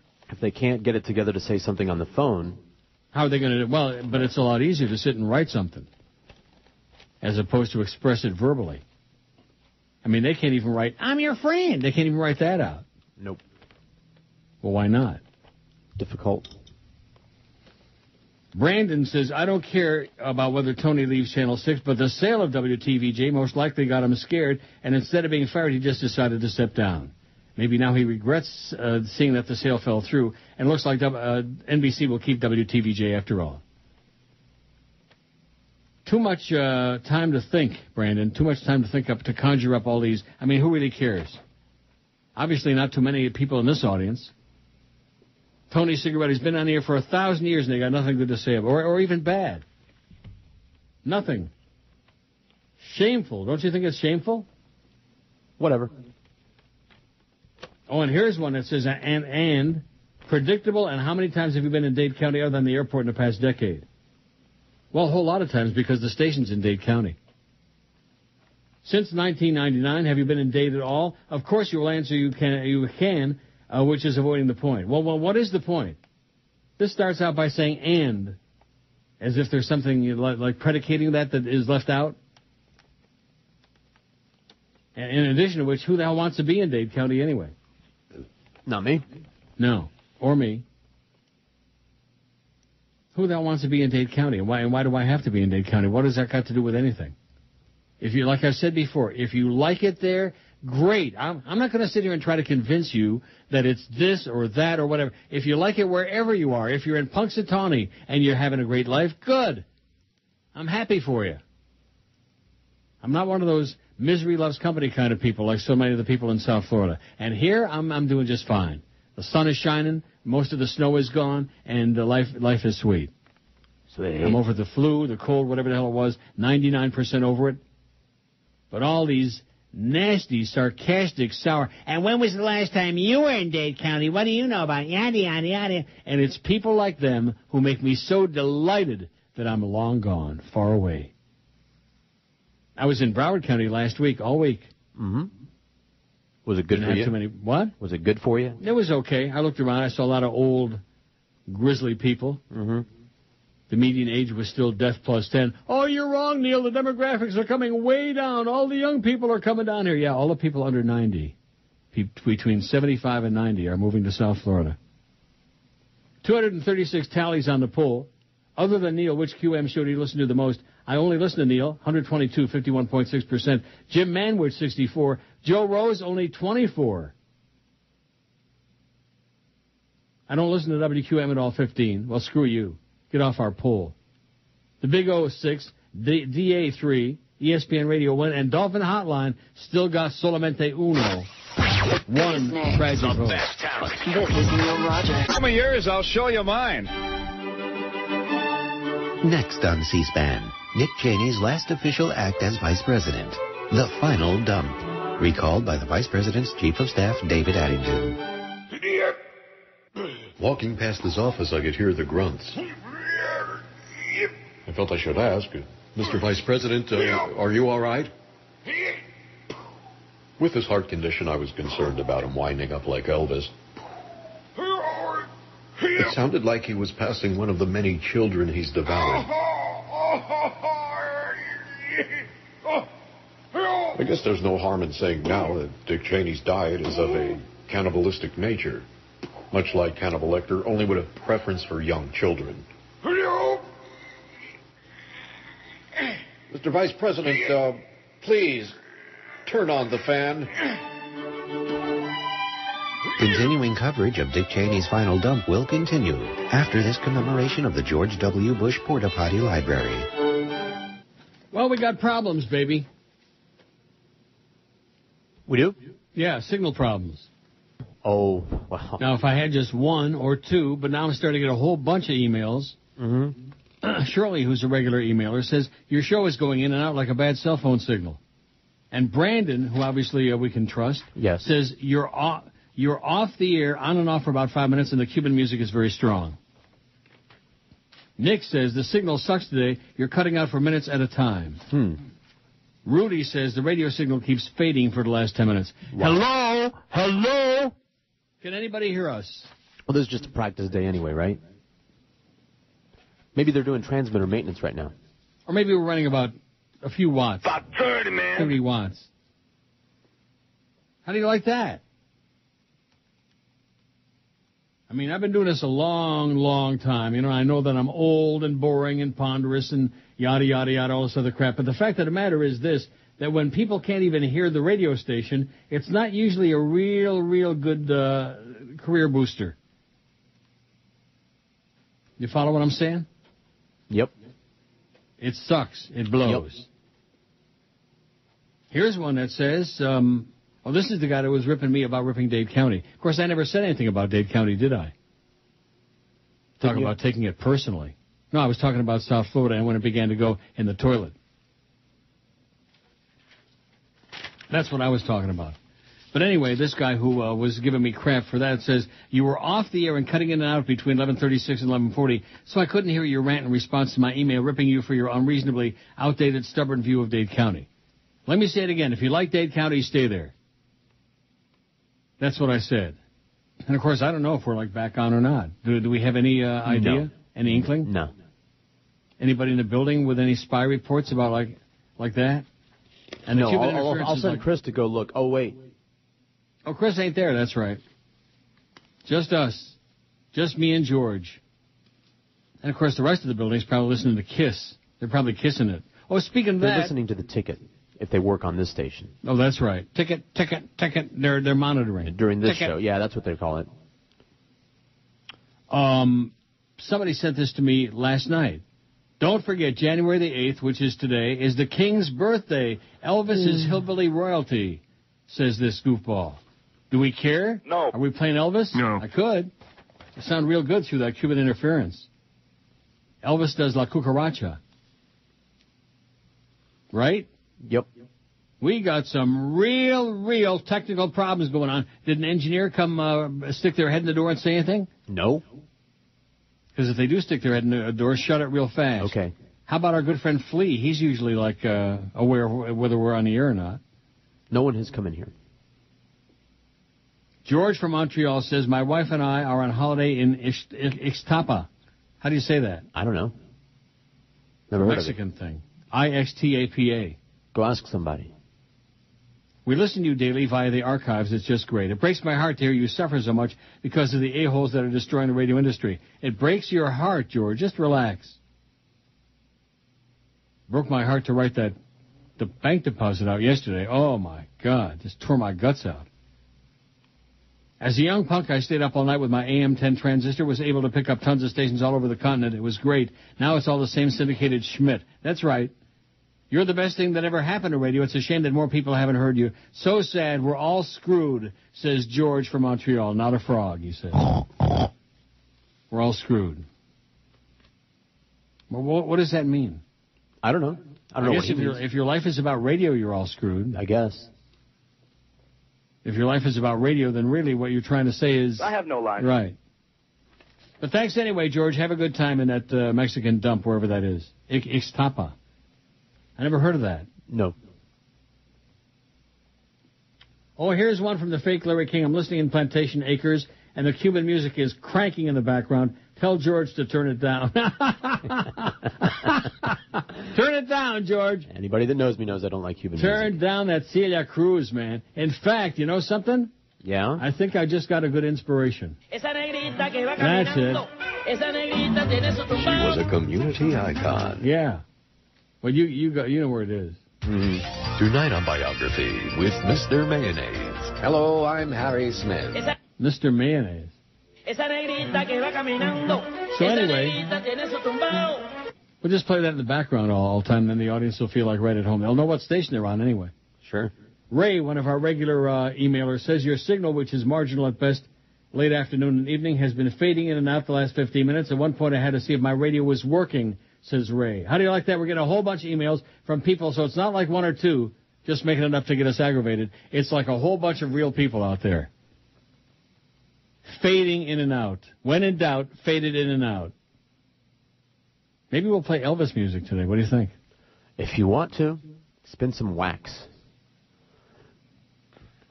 I'm starting to get waxy buildup in my rectum. I don't recommend it. You don't recommend what? Playing Elvis music. Would you think it could make a difference? Well, play something good if you're going to play music. Like what? Anything else? REM? Sure. 262 tallies on the survey. If anybody can hear us out there, let us know. Neil@neilrogers.com. And look at this idiot, T. Lee Bai Yi, in the deleted group. I just check that every now and then to see if it's the same idiots. And then I delete them the second time, even though you don't like that. It's not for me. It's your convenience that you're... I don't want it. I don't want to have 75,000 emails lined up in that view, okay? Okay. Deleted ones. Right. I'd like to have 75,000 current ones in there, but at the moment, I got this one. Yep, it was definitely cutting out. Might want to let management know that it was even cutting out during the big old promo that played. They might actually do something about it then. No, they won't do anything about it, period, okay? Oh. As if they care. They're having meetings, don't you understand? Right. They're having important meetings. I don't know how many times you have to be laughed at before you get tired of it. Yeah. Or you get tired of being the walking joke. Right. And that's why I'm not going to bring anything up to anybody. As if they don't know. Again? You starting it again? Not me. Everywhere we've been, you've always started up, and they always, that George starting trouble again. That's not true. That's what Mike Disney said. Nah, that's not true. That's what Bob Green said. That's not true. That's what Greg Reed said. No. And that's definitely what Jolly Joe Fat Ass Bell says. Hey, he's my good buddy. Is he really? Is he getting you that car? I don't know. Oh, why not? Why don't I know? Because nobody talks to me? What about Flea? He's not a salesperson. He's not on the sales staff. But isn't he involved in some of those meetings? He's involved in some of them. I don't think he's involved in those seminars that they have every 5 minutes over there. They have seminars? Sales seminars? They're doing a hell of a job on this show, I'll tell you that. Man. Remember what I said last year? At one point, I don't remember when it was, but I said that if the sales situation regarding the show continued the same, and basically what they're doing is they're stealing all my avails. I have 16 avails every day, and they're stealing them all. Which is a lot easier than selling, me. Boy, that's a pain in the ass. You expect that's right. Copy, then I want real copy and changed. You want it to really make do a job for the client. I want them to service. The phone number to be right. Things like stuff that. Like you don't that. want the sponsors to be wasting their money. Stuff that's radio-ish. Pain in the ass crap. Why would anybody want to deal with you? You're right. Well, I asked if anybody can hear us to send us an email, and we don't have any. Can you hear us? How is our signal? For all we know, I could be talking to myself. What? Don't you think somebody in engineering ought to be coming in there and giving you a... Steph actually just popped his head in. And what did he say? He's going to go start monitoring now to see if... He's going to go start monitoring now? Yep. He was actually listening. By the way, yes, he was actually listening to the show. That's why he came in here. So we have one. Oh, he's a good guy. And he really knows his crap. He's like a real engineer as opposed to some of the make-believe people that this corporation is fond of hiring. I don't want to mention Bob Vermouth. Hell of a job in Amsterdam, Bob. And my landlord and his girlfriend hated you like poison, too, by the way. And so do I. Bob Vermouth. His wife listens, though. That's what he said. Oh. Yeah, a lot of people will do that. They'll say, oh, well, like, what's her name? Her mother listens every day, the one that's coming, Anita Marks. I see. Her mother listens to the show every day. Like that somehow that's going to temper what I say on the air? I mean, I'm sure that's why they tell me these things. Why else would I care? Right? Right. So just like that guy who gave me the instructions about what I should say about Israel. And by the way, I've got about 45,000 Israel articles here coming up. Well, I got a dead person. A what Ron now? Ashton. I don't even know how to say his name. Ashton? A guitarist for the... What? Dead person, you said? Yeah. He was guitarist for Iggy Pop and the Stooges. Did we already have that? Ron Ashton? No. You were talking about Iggy Pop the other day. I don't remember what it was about. No, it wasn't about him. Lantana Road and I-95 up on the exit. WQAM completely blanks out to Spic Sounds, it says. No George music here, it says, wherever the hell they are. Of course, it doesn't say where. No George music. Anybody that knows me for 5 minutes knows that I don't like Cuban Well, that's great. We're not talking about the Internet, okay? Oh, here's another one. The signal's great on the Internet in Chicago. No Cuban interference except from George. That's cute. Coming across fine. Don't know if that helps. I just thought I would let you know, says Andrew. But Andrew doesn't tell you where. And, of course, it's the live audio stream. We're not talking about the audio stream. Oh, God. The radio seems to be working now, but the Cuban music is unbelievably loud today. It is in some cases on top of you instead of you over it.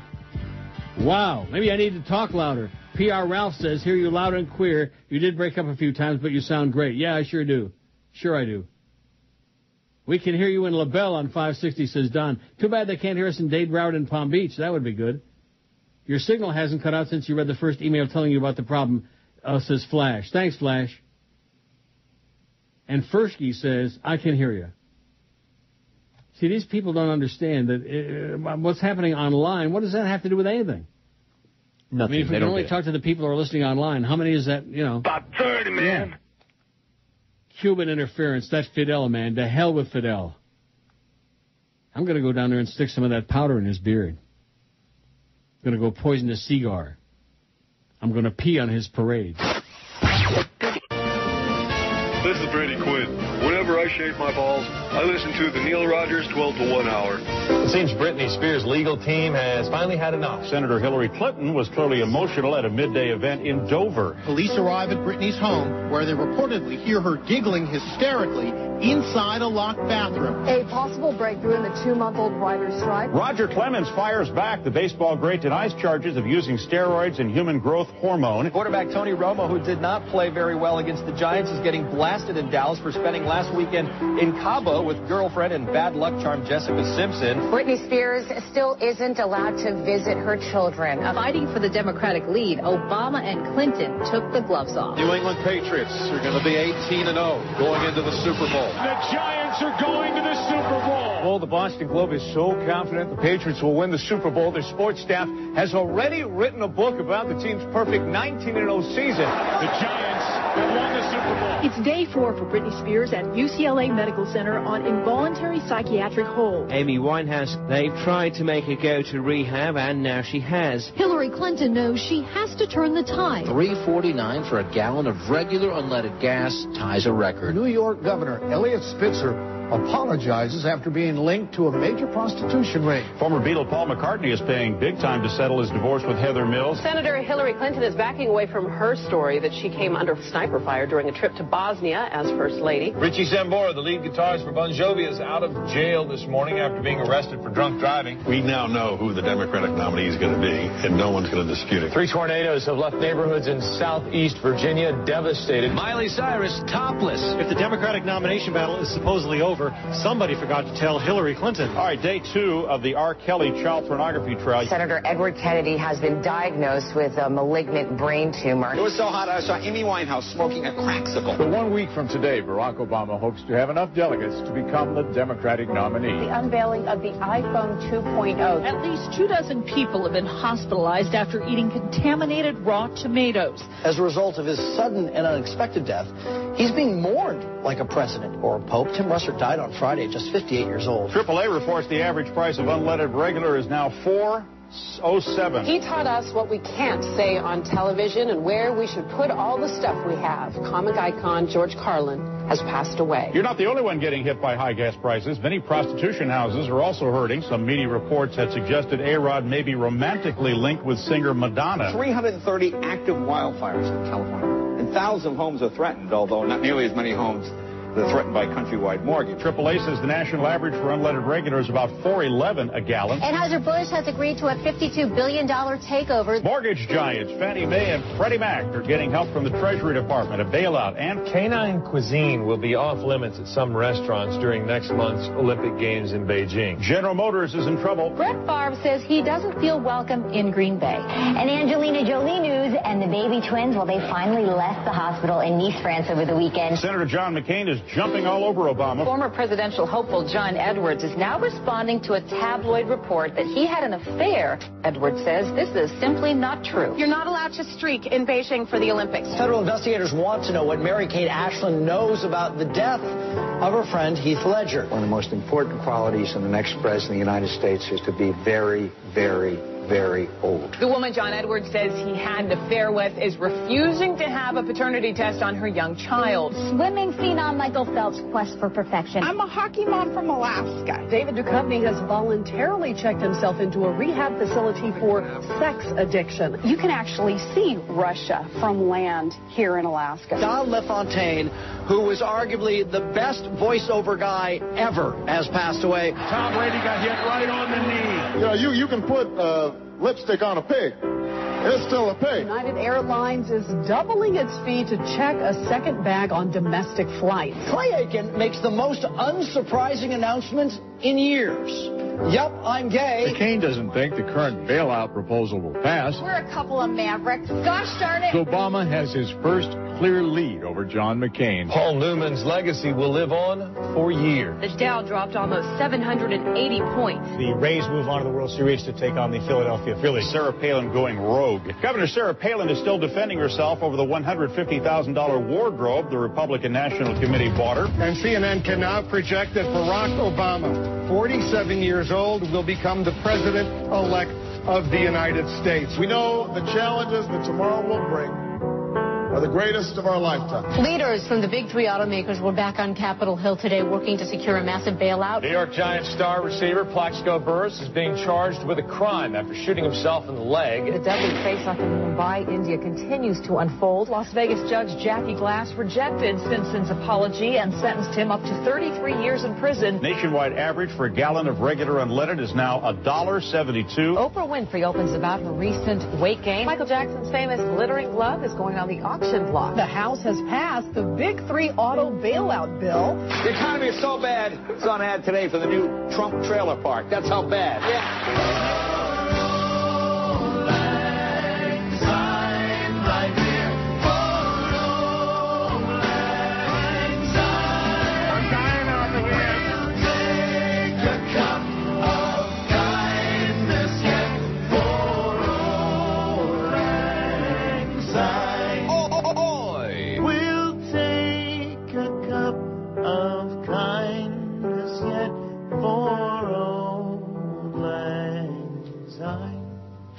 From 07 at 560 WQAM. No speaking English aquí. Well, I got 50,000 emails now. Yeah. Yeah. I've been getting some too. Yeah. You've been getting some too. What do they say about the signal? They say it sucks. Well, we're back now. That it's supposed to be better now. Well, some of them say that. Mm-hmm. Some of them say, "Well, I'm going to read them all. Great. Have some good time. Read them slow. In fact, maybe we ought to do this every day." At some, you'll have to listen because we want to tell you ahead of time. Surprise transmitter maintenance. Some surprise time during the show, the signal will go like, hey, like that. Here's one from somebody who says, surely if WQAM pays the FCC for a license, then they have a right to expect some sort of signal protection from interference by a tin pot third world country. How do you like that, tin pot? Mm-hmm. Get clearance to call Cheney and scramble the jets. There's still time for one more war, says Steve. Thanks, Steve. To hell with Fidel, man. They just keep cranking that thing up. Eric in Tamarack says, I hear you loud and clear. Maybe your listeners need a good radio like mine. I have an 8-foot ferrite antenna built in. It works beautifully. QM comes in crystal clear all the way up in Tamarack. All the way up in Tamarack. Woo! God, am I impressed, aren't you? Oh, yeah. Phil says, Neil, I'm one of those who never email, but listen, over the air, clear and Aventura. Stay well. Thanks, Phil. I hear you. And even my good friend Ken in Etobicoke, who's generally a pretty sharp guy, what is with you people? We're not talking about the Internet stream, okay? The Internet stream isn't subject to over-the-air interference. God. But Ken says the Internet streaming is just fine. Well, that's good. Everybody listen online. Jose, the copier man from Homestead, says, I can hear you. Can you hear us? Do you hear us? Hello? Wow. How many more roadblocks are they going to throw in our way? It doesn't make any difference because we still get paid whether you can hear us or not, right? Right. Not as much as we ought to be getting paid, but still, George has got that big raise coming up, and he's got that new car. Oh, yeah. Coming. That beautiful Cadillac Escalade. That beautiful 2009 Corvette. Yeah. Jerry says, just want to let you know you're not cutting out anymore. I'm listening in Davie. This was at 11:58 in the a.m. Don't you feel relieved now? Okay. Coming in loud and clear on my computer, says Scott in Pinellas Park. See, on the computer again. What? Didn't I say 1,000,000 times we're not talking about the Internet stream? Didn't I say that 50 million, maybe not 50, about 30 million times? Apparently not enough. For the people who want you on Sirius, if they can't listen live, they can listen to the archives, says Scott. Well, it's just another way to bitch and bellyache and, complain. When are you going to go to Sirius? Sirius is going under, okay? 14 cents a share. In fact, I ought to check it again during the break. Maybe less. Barry says, no issue. Too bad it didn't happen yesterday with the great calls George had. Keep up the good work. No problem in North Miami. Now, what does that mean? Too bad it didn't happen yesterday with the great calls that you had? I don't know what that means. Is that a shot? It sounds like a shot at your callers. Ooh. Did you have bad calls yesterday? It was fine. Yesterday was fine. That didn't answer my question.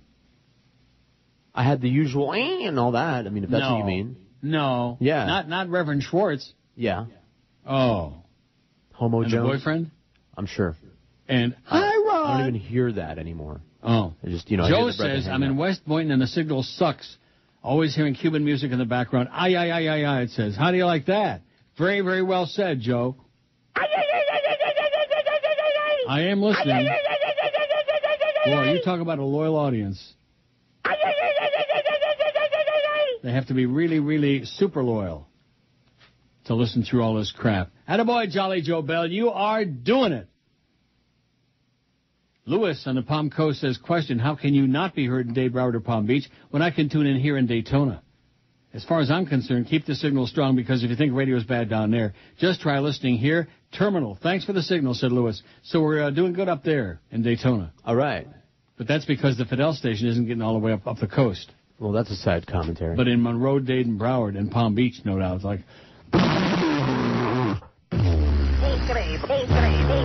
like that. With an occasional and no extra charge thrown in. And once in a great while, Papa Juan Pablo. One of those. The biggest names. The best talent. This is Neil Rogers. Yank it, baby.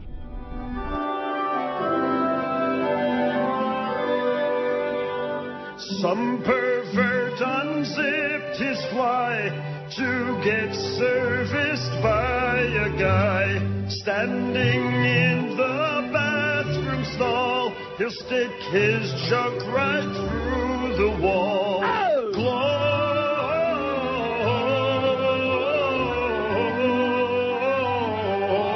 Glory hole where no one knows your name. Oh. Why would someone do this deed to evacuate their seed? Why not meet guys face to face instead of such a stinky place? Rectum. Glory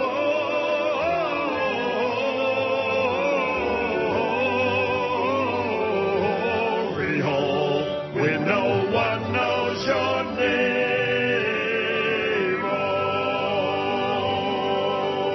Ever walk into a public washroom and get the feeling like, oh, my God, it smells like crap in here? All the time. Just this morning. I wonder why that is. Coincidence? 319 tallies on the poll. Other than Neil, which WQAM show do you listen to the most? I only listen to Neil, 154, 48.2%. Mad Dog, Jim Manwich, 95. Joe Rose, 31. I don't listen to WQAM at all, 24. The Big O, 7. DA, 4. ESPN, 3. And Dolphins Hotline still only got 1. I bet you Bo Camper voted. Think? Mm-hmm. 319 vote. Our goal is, 400. Pick a low number. Especially when they can't hear us. Hello? Hello? I'm doing everything I can to see if we can get through to the audience out there. We can't get through to management, and we sure as hell can't get through to Norma Kent. He's busy in court. Defending some pervert like me. Here's one that says, Arnoldsville Castle is open. Let's eat some Neelys. Neil, you are the great one. So are those Neely burgers. With much love, hello, listener. How soon can they get here? They can't send you any food. I'll buy it. You'll buy it? With money. Wayne wouldn't take your money. I'll slip it in his pocket. What about the money? That too. Here's one from Gigi, and it says, P.S. Go Gators. Oh, gee, we got the big game for you tonight. BCS championship game. I'm sure everybody's going to be watching on TV. And if you think our daytime signal is bad, wow. Nighttime signal, it's like chasing the elusive butterfly. You know, remember that song by Bob Lind, The Elusive Butterfly? No. You don't? I might have it. But you got it there. Bob Lind, L-I-N-D, no relation to Paul. I don't think Bob was gay, but nevertheless. There it is. See? Not so elusive after all, is it? No. I can hear it better than our signal. Wow, nice stereo separation on this. You might wake up some morning. All the vocals are on one side. One hit wonder, Bob Lind. And if you're quick enough to rise, you'll catch a fleeting glimpse of someone's fading shadow. It was on Dot Records, I believe. What a memory. Okay, that's it. See, back when you were a kid and you had all those 45s stacked up, and you knew what, you remember the labels. That's when there were actual records with labels. You know what label it was on. I see. No? I only had one. You only had one little 45 I had albums. Changer? You had what? Albums. I only had 145. And what was that? Bungle in the Jungle by Jethro Tull. Oh, my God. After I bought that one, I'd never buy another one. I'll tell you that. I'd throw it away. I like that song. Anyway, this one by Gigi says, Hi, Neil and George. We can hear you loud and clear, minus the cha-cha music here in downtown Miami. But overall, the signal blows. It blows. How do you like that? For an indictment of this company, huh? They're working on it, though, feverishly. They really are. And if we live long enough, I think by the time they get it resolved, the station will be off the air. I could be wrong. Do you notice that we've got an avail in the next break? Wow. You see that? No, actually, there was a write-in, so we do not. Oh. I just mentioned that just in case anybody from the sales department or connected to it might be listening, which I'm sure they're not. Ray says, I just don't get it. Maybe it's the jock mentality. Maybe they are homophobic. Why would somebody with business sense try to piss off the golden goose who puts this station on the map, who doesn't get any promotion, who tries to run out of town at contract time with no respect, who they try to run out of time? I see. It proves anyone can run a station without looking. Oh, they're looking all right. Oh, without looking at the big picture. George puts up respectable numbers in your absence and gets the same. And people wonder why radio is dying. Well, let me tell you this, Ray. I'm dying over here. Yeah, let me say it again. I'm dying over here. And I have no life. One of those two. I'm dying over here. At noise to charge. Just relax. All these people are so whipped up. We're doing okay, right? Yep. I'm not happy about that pay cut. I'm not happy about the sales department and Chris Jones not talking about the show or making any effort whatsoever to sell it. I mean, that's going to wind up in court, all of that stuff. If Norma Kent ever gets away from all his perverts. He won't. At least he responded to my email, though. Wasn't that something? That was something. Tom says, crummy signal. Thanks for refreshing a childhood memory. Remember sitting on the porch on a warm summer's evening and hearing the crickets? That's what your signal sounds like. Ah, memories, says Nick. Well, thanks for rubbing it in, Nick. Crickets. Let's get some Buddy Holly cranked up. That'll be the day. Come on Brunswick Records. Oh, not these What kind a of memory. crickets?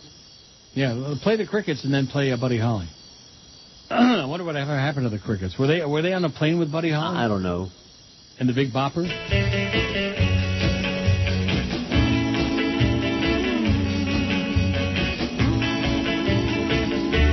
Brunswick Records, man, a purple label, dark purple. Maybe, baby. Baby, I'll have you. Where's this Stu Goldstein, the keeper of the keys? And who's this Ken Held guy that they're talking about? Is anybody? That'll be the day. When you say goodbye, yes, that'll be the He was okay. He was adequate. You know what I mean? Mm-hmm. Peggy Sue, ooh, ooh, ooh, ooh, ooh, ooh. If you knew, old Peggy Sue. That's it? Oh, you want more? Oh, you got more? No, I don't mean more Peggy Buddy Sue. Holly I mean, songs. well, what's that? Just more of it. More Peggy Sue. Oh, I see. I More knew a of Peggy it. Sue. Yeah, I knew Peggy Sue. She would do, but only for you. 3:33 on the poll. We're halfway to 666. All right. Uh-oh, Steve in Jersey is here. He says the Old Lang Syne 2008 retrospective you just played. Brilliant work. Oh, it took us hours. Who put that together? He says, oh, some guys. Some guys with a lot more time and a lot more talent than we got. It's a 2-minute reminder. A 2-minute reminder. That thing is like 4.5 minutes long, isn't it? Get out of here. You guys are both crazy. Let me take a look. It's 6:08. Really? Yeah. Wow. It seems Britney Spears' legal Only team... seemed like 15 minutes. It seemed like 30 seconds to me. Who put that together? It's a 2-minute reminder of how great it is to be out of that freaking year. Good to have you both back, says Steve in Jersey. Thanks, Steve. Steve's a good guy. We got some good guys out there listening around. A couple, no, three. Several. Boy, I'll tell you one thing. If we could like go off the air like that every once in a while, we sure get a million emails. Lewis on the Palm Coast says, I did refer to the AM signal in Daytona not streaming. I know, Louis. Just relax. I know that. I can hear you in Daytona, 560 on the AM dial. Too bad they can't hear us in Dade, Broward, and Palm Beach, and Monroe. Because Fidel is going... Just going ape-schmidt, man. I guess he's on the way out, so... And what the hell's he giving me crap, huh? Now, let me ask you. I guess, well, I already know the answer. They can't interfere with the FMs? I don't know. I guess they're not trying. Well, why the hell did they interfere with, like, WQBA for crying out loud, where they put on all that anti-Fidel propaganda, La Cubanissima, and all those other ones, you know? Maybe they're trying. How come they don't interfere with them, huh? Maybe we're getting spillover. I think they're just jealous of that great Dolphins season, man, that 11-5 season, and that horrible playoff game against Baltimore. With, what's his name on the sideline? Scammeron? Here's one that says, in Kendall, signal goes between crappy and very crappy. Cuban interference is constant. It just never stops. I think we're going to have to, like, wipe that damn... Get all your relatives back over here, and then we'll just blow the damn thing up. Biggest names. Come on, Barack. This is Neil Rogers. Show us some cojones, baby. 560 QAM. Neil Rogers God.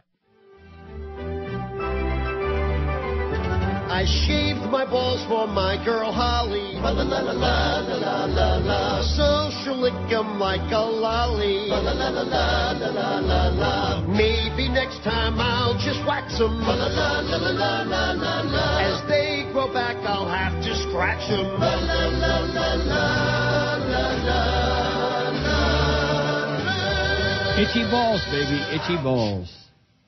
Now, what do you like better, itchy balls or bitchy balls? I don't have to choose. Used to be a horse called Ichiban. Yeah? Trotter had raced at Pompano Park. They still racing horses at Pompano Park? Yes. Does anybody know about it? No.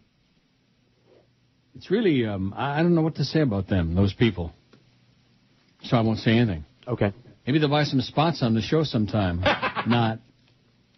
Maybe that bank that I hate like poison. Maybe they'll buy some spots on the station. I don't hear them anymore. Should I rip them an ass? No. Then they'll get all, he's chasing away the accounts, you know. And then Defoe will come back and have a big powwow with Jolly Joe Bell and tell him what a bastard I am and how I chased away Nations Bank at IOD 100 years ago because I ripped them on the air. Mm-hmm. Nations Bank, how are they doing? Still in business? No. Long gone. Long gone. Remember Nations Bank? Yep. A lot of people used to call it Haitians Bank. Why'd they do that? Because they're bigots. I see. You know any Haitians? No, I don't, as a matter of fact. Well, there you go. Get on them jitneys, man. Go to Dade County and get on them jitneys. Well, you're in Dade County. That's right. I'll be right back. Go on like Miami I'll go Avenue. for a ride. And go for a ride and see if you come back alive. Matter of fact, I might have to be taking the jitney to work. So what's the deal? You still using your daughter's car? Yes. I bet she's not too pleased about it. What's she doing? No, she's not. What is she? She's cooling her heels. And? She happens to be between jobs, as we call it, yeah, I know. at the moment. So you told me. Yeah, so. So are we. Mm-hmm. No kidding. Brian says your show is coming through up here in Orlando. Listen to Bubba the Love Sponge on 96.5 today. You mentioned your name with some regard when talking about Ted Webb and Jack Harris in Tampa. Bubba's okay, but he talks about wrestling too much and has Hulk Hogan on every second. Yeah, well, what's that all about? God. Next thing he'll be putting like Johnny Dork on here or some loser like that. 344 on the survey. We're going to make that 400 if it's the last thing we do. And based on the way the signal's going today, although I guess it's okay right now. Johnny says, Neilito, a friendly way to say Neil. Neilito. Is that like pajarito? Just like it. You are going on the air loud and clear. Have a great day. Is that like pendejo? Oh, very much. No. Oh. What happened? I just dropped a thing. Okay. Before. Is that like cabron? Very similar. Rocky from Miami says, stop it already. I hear you fine here. Driving around Boynton Beach, you sound clear to me. How did you guys happen to see that GD blasted, how blasted Dick Vitale was on the NBA telecast last night? I don't watch the NBA, so I certainly wouldn't have watched Dick Vitale come back for one more incoherent episode. It was effing unbelievable. It says, go Heat. Oh, God. Get a life, Rocky. Take up a real sport. I wonder if they're replaying the Leafs-Panthers game. I sure hope not. No. Or they're a commercial break with an octopus. Oh, of course, the Brian Burke movement here in Toronto is really shaking things up. He brought back, what's his name? Brad May to Toronto. Isn't that exciting? Brad May. Yep. He's only just turned 98 years old. Mayday! Mayday! Here's the NHL Network. Enough. They're brought along slowly enough so that when they hit, they're at the right maturation point that they can compete properly. And anybody out there says this show is boring? Doesn't get hurt because when you bring somebody my God! Canadians 6, Rangers 3. Rangers got their ass kicked by the Canadians right there at MSG. Wow, that's bad, ain't it? Rangers. Okay. The leader second. Oh, here's that crazy guy, Tampa. Alec Wolf between horses, arrogant cruiser, but down to the wire. Down to the wire. Moonshine and jockey Huber Villagomez in front and going off to take. How'd you like to have some of the drugs they must feed this guy? He just, every race he's like incoherent. Now, what's the story? Am I going to get a dry run test later this afternoon? Am I going to get a fax? I think that's or an the email? plan. Yes. From Steve Sloan? That's the plan. While he's at it, by the way, you might tell Steve Sloan to go out and sell some more stuff on this show. Before I put a pipe bomb under Joe Bell's ass or in it. Rectum. A short list of sales guys we got selling spots on this show. That's what I'm saying. Duff, Steve Sloan. Bob Eisenberg.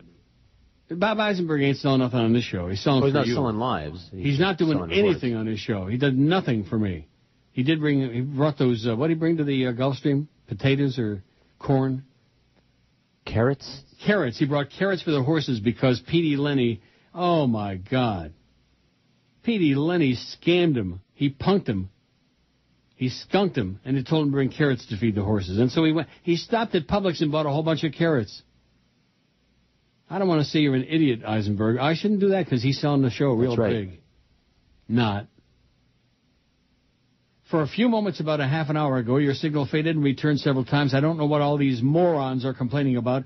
They were some of the most blissful moments of this entire show. Oh, this is the guy that loves you and hates me. Why don't you have some guests on or discuss some topics like a real radio show? Oh, boy. George discusses things and has people in and takes calls.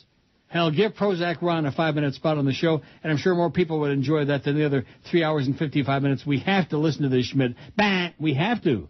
Somebody's sitting there with a gun in his head. Oh, pull the trigger, damn it. Why don't you hand it over to George and take out a pad and pencil and take some notes on how to do a radio show? George, do something. I am. Says you're my bitch at AOL.com. Oh, God. Come on, do something, I'm George. doing it right now. I'm doing it double time. Pencil. I don't have a pencil. I got a pen. Got a pencil? Got a pen and a lot of paper. Do something. I am. I'm doing something. Jeff says, sound check in Boca. Signal is as clear as ever in Boca. No background noise here. You motivated me to switch over and listen to El Sol. I suddenly missed the filler and background music, too. Love your number one PHAN fan. How do you like that? Ray says the signal's much better. Management must have been worried about the spots. Yeah, it'd be nice if you're going to advertise on this radio station. If somebody could hear your commercials, that would be good. So quit running 10 watts during this show. Just try to, they're trying to put the final nails in the coffin. So the next book we get like a point. Here's one from David Aventura. Says, your signal sucks. Where is the engineer? Did, what's his name, ever come back, Steph? No. And give you a report? No. Well, why not? I don't think he heard anything to report. What does that mean? Like if he found a problem, he would come back and say, hey, there's a problem, blah, blah, blah. We're going to do this, or we're not going to do this, or blow it out your ass or something. Maybe if they crank the gerbils up, if they feed the damn gerbils, maybe we get the damn thing up to about 100 watts, for Christ's sakes. It says your signal was going on and off, total dead air for quite some time in northeast Dade and Aventura. Management must suck. Cutbacks? ? Oh, he says not enough hamsters keeping the signal going, or are they not feeding them? See, he's stealing my material, or I stole his. Get out when you can. It says, yeah, get out. Get out when you can. And do what? And go on a street corner, spare some change, mister? All these people with their brilliant advice. Here's another guy telling me what to do, giving me directions, critiques, complaints, and life instructions. You left that one out. Oh. 2, even the original email I sent earlier came back undeliverable. Now I know to send you direct, Neil@neilrogers.com. That's because I say it on the air all the time, Neil@neilrogers.com. Thanks, Dave, and calm down. Calm the hell down. God. At least we got him whipped up about something anyway. Listening to your voice with Cuban music in the background on Ives Dairy, though I kind of like it, though, says this one. They like it. Maybe they like the Celia Cruz. I like the Buddy Holly much better. You like it?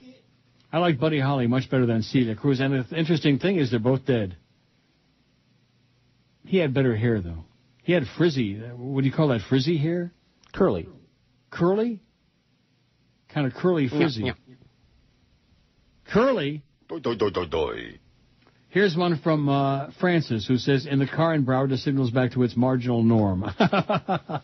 Oh, it's back to its marginal norm. Fred says, glad you're back. Your show is great today. Put on some Frank. I can't find edited Dolphins tune in on your site. The tune on your site, is it there? Oh, Fred and Boca. No, it's not there, and it's not going to be there. Isn't that what we're supposed to be working on, is getting every bit that they want on the site? If they want it, we'll give it to them for free. Right. And no, what we'll do is you'll come to their home. That's right. I'll burn them give them CD. a personally autographed CD with all the bits that they want, all the tunes color they want. label. Sure. That's right. Wow. I think we're finally caught up. Now I can get in all my 400 Israel stories. Good God Almighty! What a humongous penis! Wow! Absolutely. I took a fall today for a smell in the air, and I knew it wasn't mine. My new girlfriend was standing next to me with her head under behind. I thought of all the babies that we've been through and how I had gas and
No.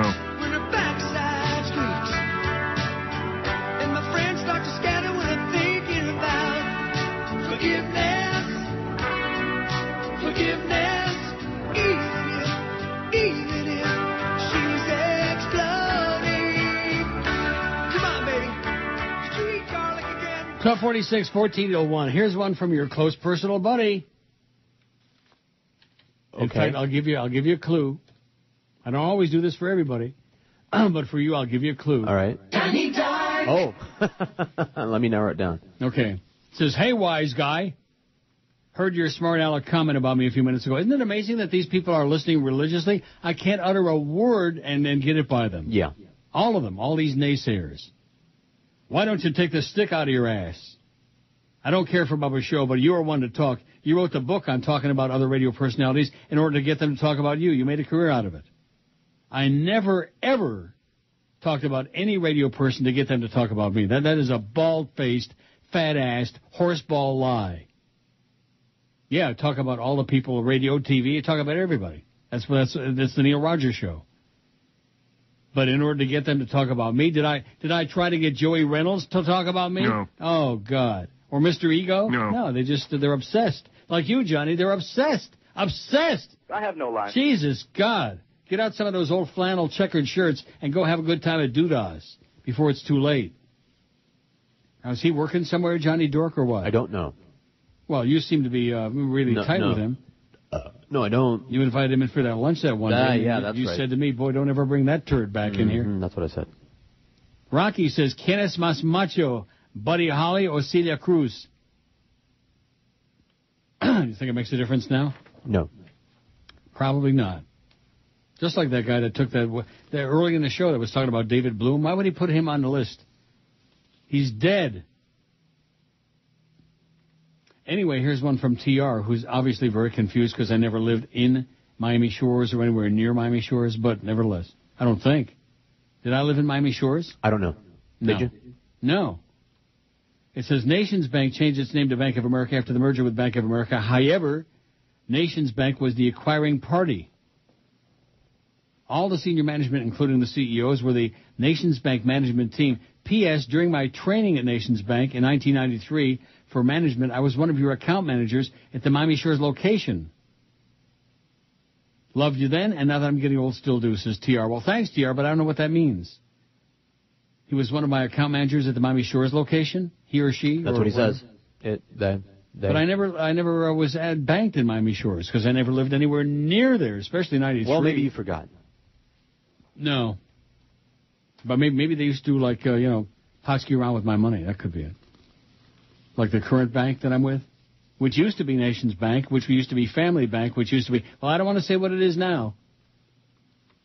Jimmy says, I'm in Pompano and your show is coming through just fine. Oh, wait, you're not listening to the salsa music in the background? Never mind. At least you're not talking about wrestling and taking calls from washed-up wrestlers. Take care, Neil. P.S. Tell George's daughter I'll give her a ride. Over George's dead body, you will, Jimmy. Send a picture. She can take care of herself. Yeah, that's right. Oh, here's me. Married a biatch. Isn't that cute? Everything with this guy is bitch and biatch. Okay. You say that nobody will try to sell your show. Did you ever think you needed a show to sell first? Satellite radio is going out, so maybe you should go there and just fade away. Fade away. Kind of sounds like Johnny Dork, same crap, you know. Who are you to be talking about Bubba and Bubba? I'll talk about whatever the hell I want to talk about, including your stupid fat ass, Johnny. It's time to end Israel's Gaza war. That's the editorial in yesterday's Toronto Star. Now, do you think I dare to read all these stories I've got piled up here? Bedtime stories? I could take some calls. What do you mean a couple? I got 1, 2, 3, 4. Oh, wait a minute. Here's some emails. I got a bunch. Well, 4 is not that many, is it? No. 5. Oh. Oh, I also got this thing about Armageddon week. You ready for Armageddon? I'm all locked and loaded, man. I got my cooler full of ice. This is from Disinformation News. 2009 may be underway, but it's the year 2012 that's got everybody talking. I don't hear anybody talking about it, do you? Sure, all the time. Documentaries and stuff. Books. People? People. Like in shopping malls? Like when you come to Like work in my morning, house, they talk about 2012? Mm-hmm. They are? Yep. End of the All world. week long on television, the History Channel is alerting its viewers and many others who see ubiquitous ads plastered on bus shelters and telephone booths. The world may come to an end on December 21st, 2012. It's like Y2K, baby. Remember all the hysteria with Y2K? Oh, I love it. Power's going to go out. The water's going to stop running. Your colostomy bag's going to overflow and nobody's going to empty it for you. Oh, my God. Hulk Hogan's going to walk off the Bubba the Love Sponge show. Y2K will go dark when all computers go offline. That's right. All computers are going offline. The world was going to come to an end as we knew it. A 2-hour special kicking off history's Armageddon Week claims that the 16th century soothsayer Nostradamus warned of apocalypse in 2012. And if that's not enough, then try the Egyptians, the Freemasons, and yes, the ancient civilization that actually did have something to say about 2012, the Maya in southern Mexico and northern Central America. Throughout, we hear ominous music and dramatic narration warning of global apocalypse. Oh, my God. This follows a holiday movie schedule in which it was hard to avoid dramatic teaser ads for Roe and Emmerich's Summer 2009 Ends Times Disaster Movie 2012. Oh, this is just a hype for another movie, right? I guess. Counterbalancing this apocalyptic hype comes 2012 Science and Superstition, a new documentary film from the Disinformation News Network. Where they've launched exclusively on Apple iTunes Store and is already on the best-selling documentaries chart. And it goes on and on and on. As Hollywood and the mainstream media distort and exploit the Mayan calendar in their constant quest for ratings and box office success, more and more people are looking for information on what 2012 really means. Oh, God. I'm going to worry about this all afternoon at Woodbine. 2012, it's only like 3 years away. Although it's, what is it, December? Well, it's almost 4 years away. I'll be dead by then anyway. That's what Johnny's praying for. He's probably got his Neil Rogers voodoo doll right now. Talk about put a stick up your ass. That's what he's doing. He's sticking a pin in my... Rectum. Oh, jeez. Keith says they should send all the Palestinians to WIOD. Then they'll know what misery really is. What does that mean? I don't know. Send all the Palestinians to WIOD? Well, I think he may have a point. WIOD? Oh, I hate that station. Doo-dah, doo-dah. Okay, so here's what the Toronto Star says. Do I have time for this before the break? Probably not. 2 minutes? Probably not, so let's take a puke at the poll. See how we're doing on there. 380 votes. I think we're going to make that 400. Not like overwhelming, not like that. Oh, wait a minute. Here's Cliff. My grandpa in Barefoot Bay went home to be with the Lord Tuesday night. Last month got to be too much to handle for the family, so we had to put him in an assisted dying facility. It was a single-family home with 5 bedrooms of the dying elderly. Even the front lawn was dying, says Cliff and Kendall. When I made my final visit, I was greeted by 2 sweaty and nervous Bahamian nurses. Poor Grandpa probably had a heart attack when he woke up and found a black person in his room. Life goes on, Neil, says Cliff and Kendall. How do you like that? An assisted dying facility. Did you know there was such a place? They're called hospices. Yeah, but I never heard of it called an assisted dying facility. Me either. That sounds like so final, you know, like... So does hospice. Like, I'm dying over here. What? So does hospice. No, hospice sounds like, I don't know, like kind of a nasty hospital. Although they all are. They all are. You go in the hospital, man, if you come out alive, it's a miracle. I don't care which one we're talking about. They're all... It's just a matter of degrees. They're butcher houses. 383 on the survey. Other than Neil, which QAM show do you listen to the most? I only listen to Neil, 186, 48.5%. I'm sure Johnny Dork falls into that category. He's listening right now. I'm taking the stick out of my ass right now, and I'm going to smear it right onto your nose, Johnny, right where that mustache is. Didn't he have a mustache? Yes. Sure, he still does. I don't remember. I just remember he was big and annoying. All right, well, imagine an onion. He's all right. He was all right. Onion-shaped body. He just takes it all so personal. This is a radio show, Johnny. What are you so surly about? Take the stick out of your ugly ass. Only listen to Neil 186, Jim Manwich 115, Joe Rose 40. Boy, you see the drop-off after those first 2 selections on there? God. Joe Rose 40, that's Zach's fault. That's because of those... And that damn... What's his name? Stormcat? Okay. God, what you're doing to Joe Rose. I don't listen to WQAM at all 26, the Big 08, DA4, ESPN Radio 3, and Dolphins Hotline still got that same one. Both The biggest names. The best talent. This is Neil Rogers. Hello, this is Arnold. This is not a tumor. It's the 1 to 2 hour.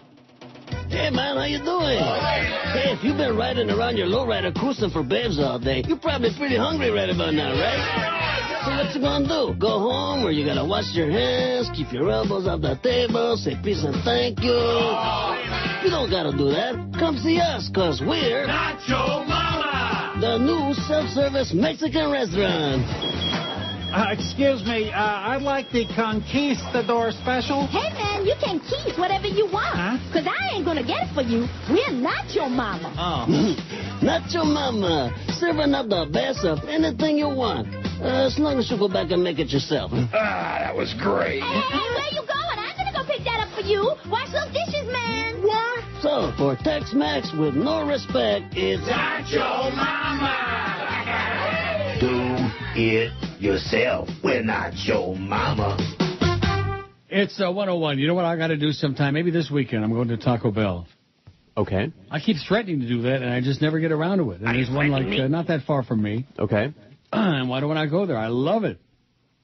And then you see the response you always get when you mention Taco Bell. Well, that's not real Mexican food. So? Who cares? Good. I'm glad. Who cares what? Who exactly? I'm afraid of whatever real Mexican food is. Oh, I had some did ya? a couple days ago. Oh, yeah. Oh, did you now? Oh. Want to tell us about it? It was a beef with sliced carrots and mung and and then of course there's always a side dish with sour cream. Okay. And guacamole. Okay. That sounds fine. Even if you're eating like ice cream, there's a side dish of sour cream and guacamole, which I hate guacamole. I see. I like sour cream. Mm-hmm. And I smeared some of that in that, and it still didn't help. Here's one about banking, which I'll read the first part of it. The last part is obviously an attempt to sucker me into talking about a particular bank, which I'm not going to do. And it's full of crap. I've withdrawn thousands of dollars in cash at a time from my bank with my ATM card without any problem at all. There are so many great banks competing in Miami. Why would you stick with a bad one? There are even banks that now open 7 days a week and that promise next day availability of funds from deposited checks. Well, good. Tell me what some of them are. Which certainly is not the one that you say in the next paragraph after that, but nevertheless. So Johnny Dark, who's listening, like I said, hanging on every word. Well, he's got a lot of time on his hands, He says, get it right. Roundup is the new hangout, because I was saying doodahs. Roundup. You know where Roundup is? No. Probably in Davie. Okay. Well, Johnny's a Davie kind of a guy, That's what I heard. Then he says, I've had some offers, but I'm enjoying the downtime. Got a call a few weeks back from Fleetwood Groover, who's now at WMMO in Orlando. What is WMMO? What is that? Don't know. Is that Schmidt kicking music? Don't know. Remember Fleetwood Groover? I do. I used to call him Fleetwood Mac Groover. Groovy name, yeah. Yeah. And what was he on? Was he on the coast? He was the PD of the coast, that's correct. And then he went off to Washington, D.C., I do believe. I don't know. And then there was some story about some chick that was working at IOD, and the PD at some station in Washington was the daddy of her baby or something like that. Remember that? Mm-hmm. That wasn't Fleetwood Groover, was it? Mm-mm. Oh. And now, why you go, like, because you don't want to I got a mouthful of food there. Yeah, right. You're full of crap. That's what you got, crap. Mm-hmm. You are such a mealy mouth. Mm-hmm. One thing to be a Neely, it's another thing to be a mealy mouth. $3.98 on a pull. We're going to make $400. Nice going without Fat Chris. How do you like that?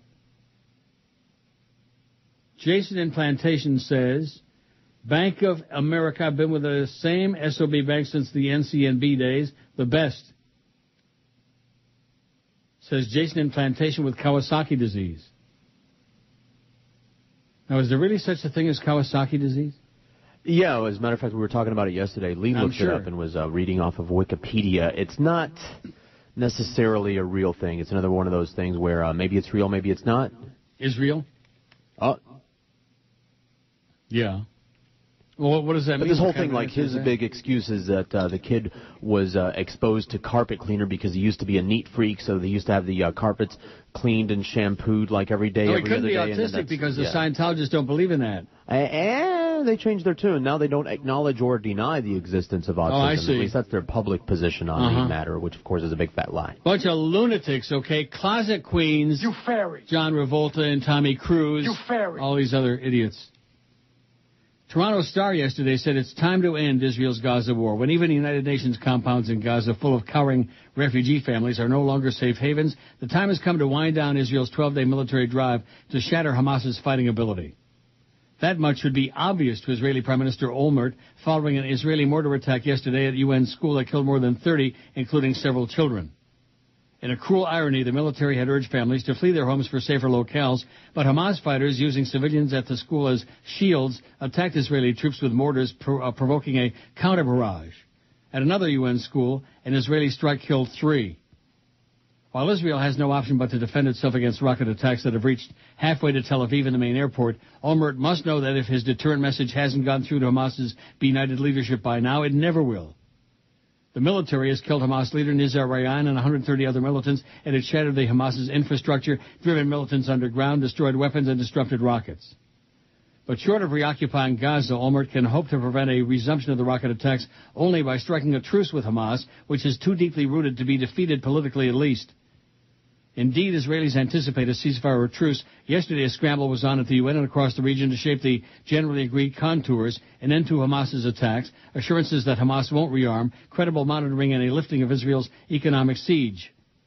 Certainly, Israel's long-term security would be better served by ending the war before it subverts prospects for a broader peace. Olmert has made his point.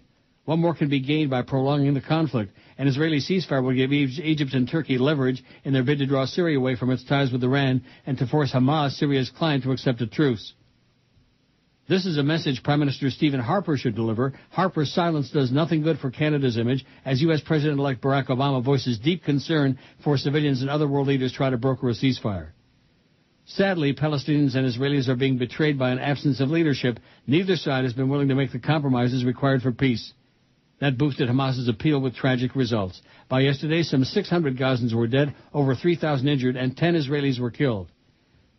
Mosques, homes, and public offices were in ruins. A crisis is building as fuel, water, and medical supplies run short. And the tragedies at the UN sites confirm there are no safe havens. This undermines Palestinian President Abbas, even though one of Israel's aims is to help him by weakening his foe Hamas. It has radicalized the West Bank and risks making Hamas look heroic battling superior forces. All without contributing much to Israel's long-term security. It's time to wind up this war, says the Toronto Star. Oh, and then that email I got earlier, giving me instructions about what to say and yada. And we haven't caught up yet with all the Jews that have been killed. How many million Palestinians are there? I don't think there are that many. And not only that, but if that's the goal, if that's the end game, then why not go into Germany? Why not nuke Germany? There used to be 10. There's 3.5 now left in 3.5 million left in Palestine. Yes. Palestine, did you say? Well, what used to be. You're starting to sound pretty anti-Semitic. Oh, that guy's going to start protesting protesting in front of your ass. He's going to start demonstrating in front of your butt. A UN official in the Gaza Strip says Israeli forces have fired on a truck at a UN aid mission and killed the driver on an aid mission. Oh, don't tell me I'm going to revert to that in the 1 to 2 hour. Oh, don't do that. It's around this time, like as a matter of fact. Yeah. UN spokesman Adnan Abu Hasna says the incident took place during a lull declared by Israel to allow humanitarian aid to enter the territory. He says the UN coordinated delivery with Israel, and the vehicle was marked with the UN flag and insignia when it was shot in northern Gaza. The Israeli army says it's investigating. We'll look into it. Oh, yeah. We'll give it a look. 406 votes on our survey. And somebody says, oh, my God. It says Taco Bell's meat is USDA grade EE acceptable. How can you eat that? With my mouth. I've been eating Taco Bell. I mean, not that I go there that often, but I've been eating it for years. I'm still alive. Well, what does that mean, EE acceptable? That's the lowest grade of beef that can be legally sold to humans. Yeah. And? That's it. You asked. So what's wrong with it? Don't you like Taco Bell? I like Taco Bell. Have you eaten there? Once a week, more or less. Are you still alive? So far. I think so. How can you possibly eat that? With my mouth, I like it. Oh, there's another instruction, see? Oh, don't do this and don't do that, and you're wrong, you know. Not something to actually say about anything meaningful, but Don't do this and don't do that. Critiques, what's the other one? Complaints and critiques. And life instruction. That's part of critiques. Life instruction. Quit smoking that nasty weed. It'll, what would the other one say? It lowers your immune system. Lowers your immune system, makes you weak. That's why George is sick all the time. Sure. Because he smokes too much of that wacky tobacco. Yeah. You pervert. If I didn't, I'd be sick all the time. 2012, we're all going to die. Well, let's see. How many years I got? We got 5. Better push it back till 2014 so I can collect every dime from these bastards. See, Jolly Joe, if you think I'm going to take a walk, you're dreaming. I'm going to collect every single dime, every peso from these bastards, from these life destroyers. That's what this business does best, in case you haven't noticed. Oh, I know. Destroys lives. WDL, we destroy lives. No, Canada! No NHL this year! Pro hockey's gone! A hoser's greatest fear!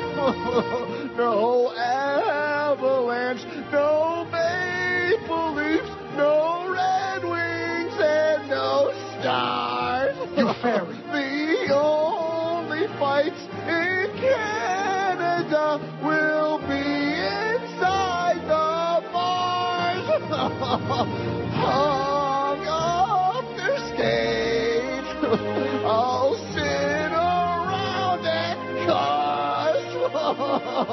No, Canada basketball's not for us.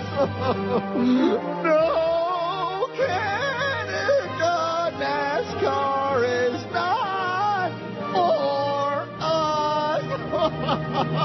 This sucks, eh? Hey, 116 at 560 WQAM. Not that bad. A little bit of sun there. Snow is melting away. I bet you it's going to be summertime in a week or two somewhere. Not here. Okay. Sean says, this is Paul Sean from Hollywood, our close buddy. Oh, look at this. Look at Sean, that. And Yeah, look at this. Ooh. He's got a P.S. He says, by the way, Charlie B. sends this poll. Who sports the nicest cod piece? Ian Anderson of Jethro Tull, Larry Blackman of Cameo, Goldmember, Alex in A Clockwork Orange, Gene Simmons of Kiss, or Romeo. All right. Just a little shot at Charlie B. What are you trying to say? Charlie B is like that or what? What are you trying to say, Sean? Anyway, Sean says, I just wanted to compliment your friends at Gulfstream. I just won back from Wheel of Fortune all the money I'd lost on the West Coast tracks, so I was strolling through the parking lot with an air of contentment when I came upon an old Hispanic guy on his hands and knees and in some distress. As I was the first person to pass him who did not ignore him, I helped him up and asked if he was okay. Even with my gringo ear, I was able to understand he had fallen, could not get up, was separated from his family, confused, and by his breath, more than a little Schmidt-faced. I helped him to the main entrance, and the fashion football players are assisted to the sidelines, and when I summoned help. A young security guard and Hallandale patrolman on duty there tracked down his family, whilst I attempted to console the weeping altar boy in my Portuguese lay Spanish. He was quickly reunited with his family, who appeared to be a little put out. They were summoned away from the Latin festival, and he was on his way home. The folks at Gulfstream couldn't have been nicer about the whole thing. Sorry to be so uplifting. I promise a much more hostile and negative story next time, says Sean. Thanks for the good news, Sean. They are nice people at Gulfstream. And we're doing a dry run on that pick-up pony thing tomorrow, right? That's right. So that means we'll be carrying the second race. So I got to handicap that race tonight? Marker, Moody Bruce has the lead 3 parts of a length. Native matches there toward the rail. Florida's Coyote is up from between horses. Line Euro makes it 3 and a line on the outside. I think like somebody is goosing him during these race calls, this guy in Tampa. To pick it up. Then it's still a long ways back.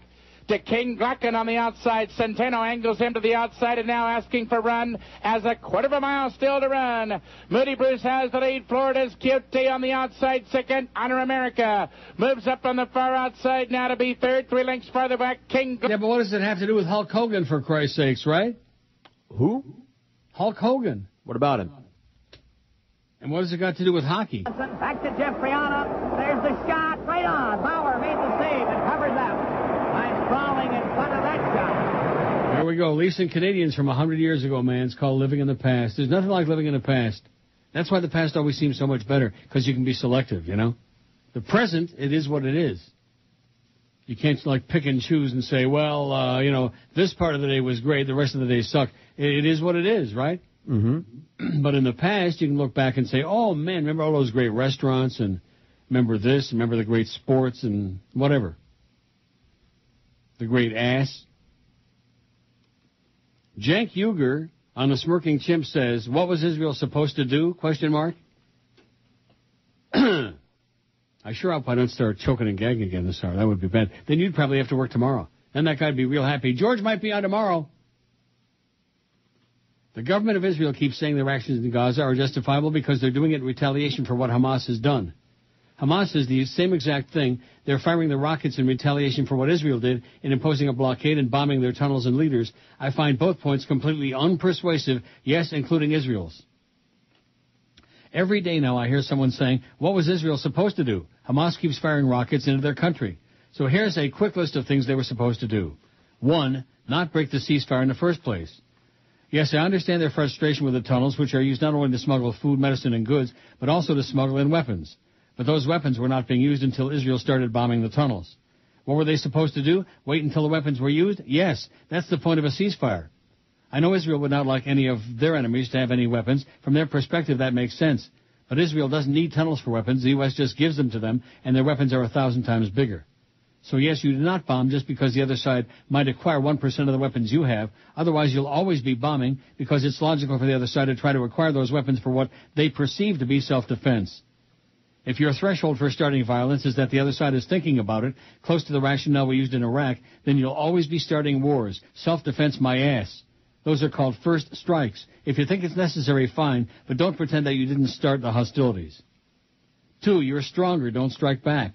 I know people will say that's crazy, you have to retaliate, otherwise you'll show weakness. Again, that's exactly what Hamas says to their fellow Palestinians. We have to strike back, we can't let the Israelis push us around anymore.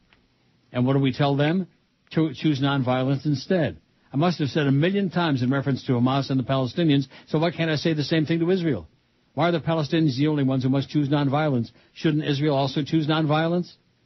In fact, the strong have a responsibility to be better than that. They can lead the way toward peace because they know if it comes down to all-out war, they can destroy the other side. Sometimes an older brother doesn't hit back at his younger brother because he knows he can cause more damage than the little guy. That's being smart, responsible, and decent. Hitting you in school and killing 30 civilians, mostly children, is not being any of those things. 3, make a peace deal already. Here's the standard response to this. We're ready to make a peace deal, but the Palestinians won't agree. Arafat walked away from a deal in 2000. They don't want peace. That's horse crap. In negotiations, people accept certain deals and won't accept others. That's completely normal. Ehud Barak also walked away from that deal because he had an election coming up beginning of 2001. That's also normal. If people don't like deals enough, they walk away from them. The biggest dispute was over what percentage of the West Bank Israel would keep. That's a perfectly fair dispute. Either side could have given in and taken a lower percentage. Neither side did. Could Israel have had a deal if they gave up all of the West Bank, split Jerusalem, and gave the right of return for Palestinian refugees? Absolutely. Absolutely. Every single negotiator involved in the process will tell you the Palestinians would have taken that deal in a second. Now, if I was Israel, would I take that deal? No, but that's my point. Both sides could have a deal instantly if they gave up a little bit more than they are willing. So to pretend that only the Palestinians are unwilling to negotiate is silly. And right now, Israel says they can't negotiate with Hamas because Hamas won't recognize Israel's right to exist.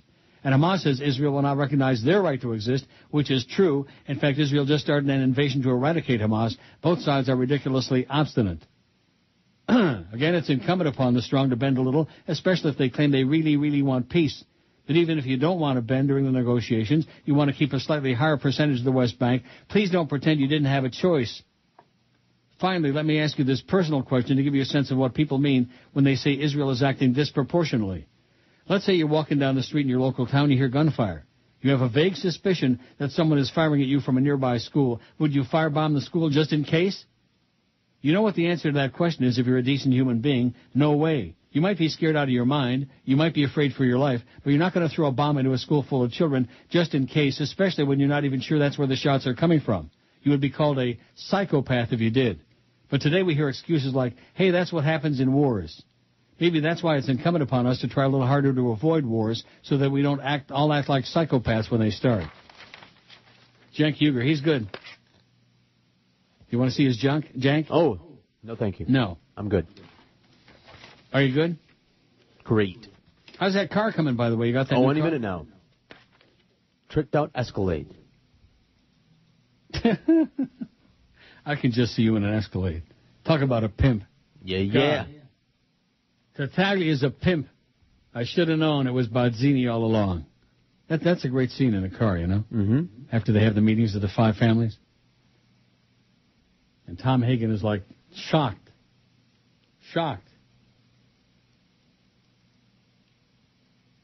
Oh, that's great. My paycheck came today. I just got a report from down there. Thanks a lot, Jolly Joe. Don't forget, half the show is better than none. Here's a couple about, let's see. Uncle Neil, dog food is grade D. So does that mean that double E is lower than dog food? I guess so. Well, is it like shoe size? I don't know. Here's one. Jason from Plantation says, I worked for a freight company that would ship and deliver a sawdust/cat litter looking product to all Taco Bell locations. The boxes were labeled ground beef filler. Don't eat that, Schmidt, says Jason. How do you like that? Wow. Cat food. Catnip. You know what? I like it just fine. No, you're going to die, man. Too bad. In fact, you know something? I'm going there this weekend just out of spite. Just to prove to you I'll be back on Monday. If I'm not here Monday, you'll know I died from Taco Bell. Okay. Do you know anybody who doesn't love Taco Bell? No. Vegetarians. Oh. Why, they don't have, stuff? Tacos where you could look at, cheese and stuff? I don't know. Without that sort of vegetarian options they have. I guess you could order a burrito with no meat. There you go. And certainly with no beans. Oh, hold the beans, please. That's the only thing I don't like is those mushy beans. Mm-hmm. Well, what is that all about? Is it because it's cheap? It's like the Chinese and rice? A lot of people like those mushy beans. No, but I'm just saying, isn't that one of the reasons that certain groups eat a lot of beans, like Mexicans, for example? A lot of people like beans. Mushy beans? Yeah. I thought we discussed earlier we don't like mushy, man. I don't. Some people do. Oh. Greg hates you. The sports leader. Puking on 0.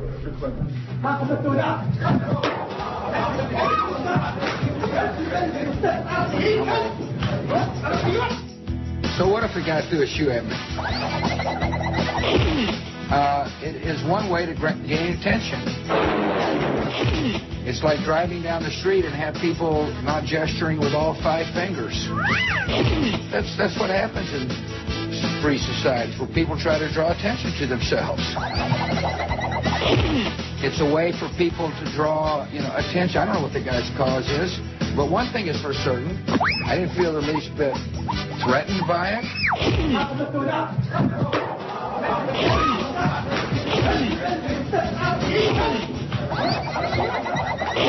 132 at 560 WQAM. Oh, I shouldn't be reading these articles that are even the slightest bit critical. Oh, boy, we're going to get picketed.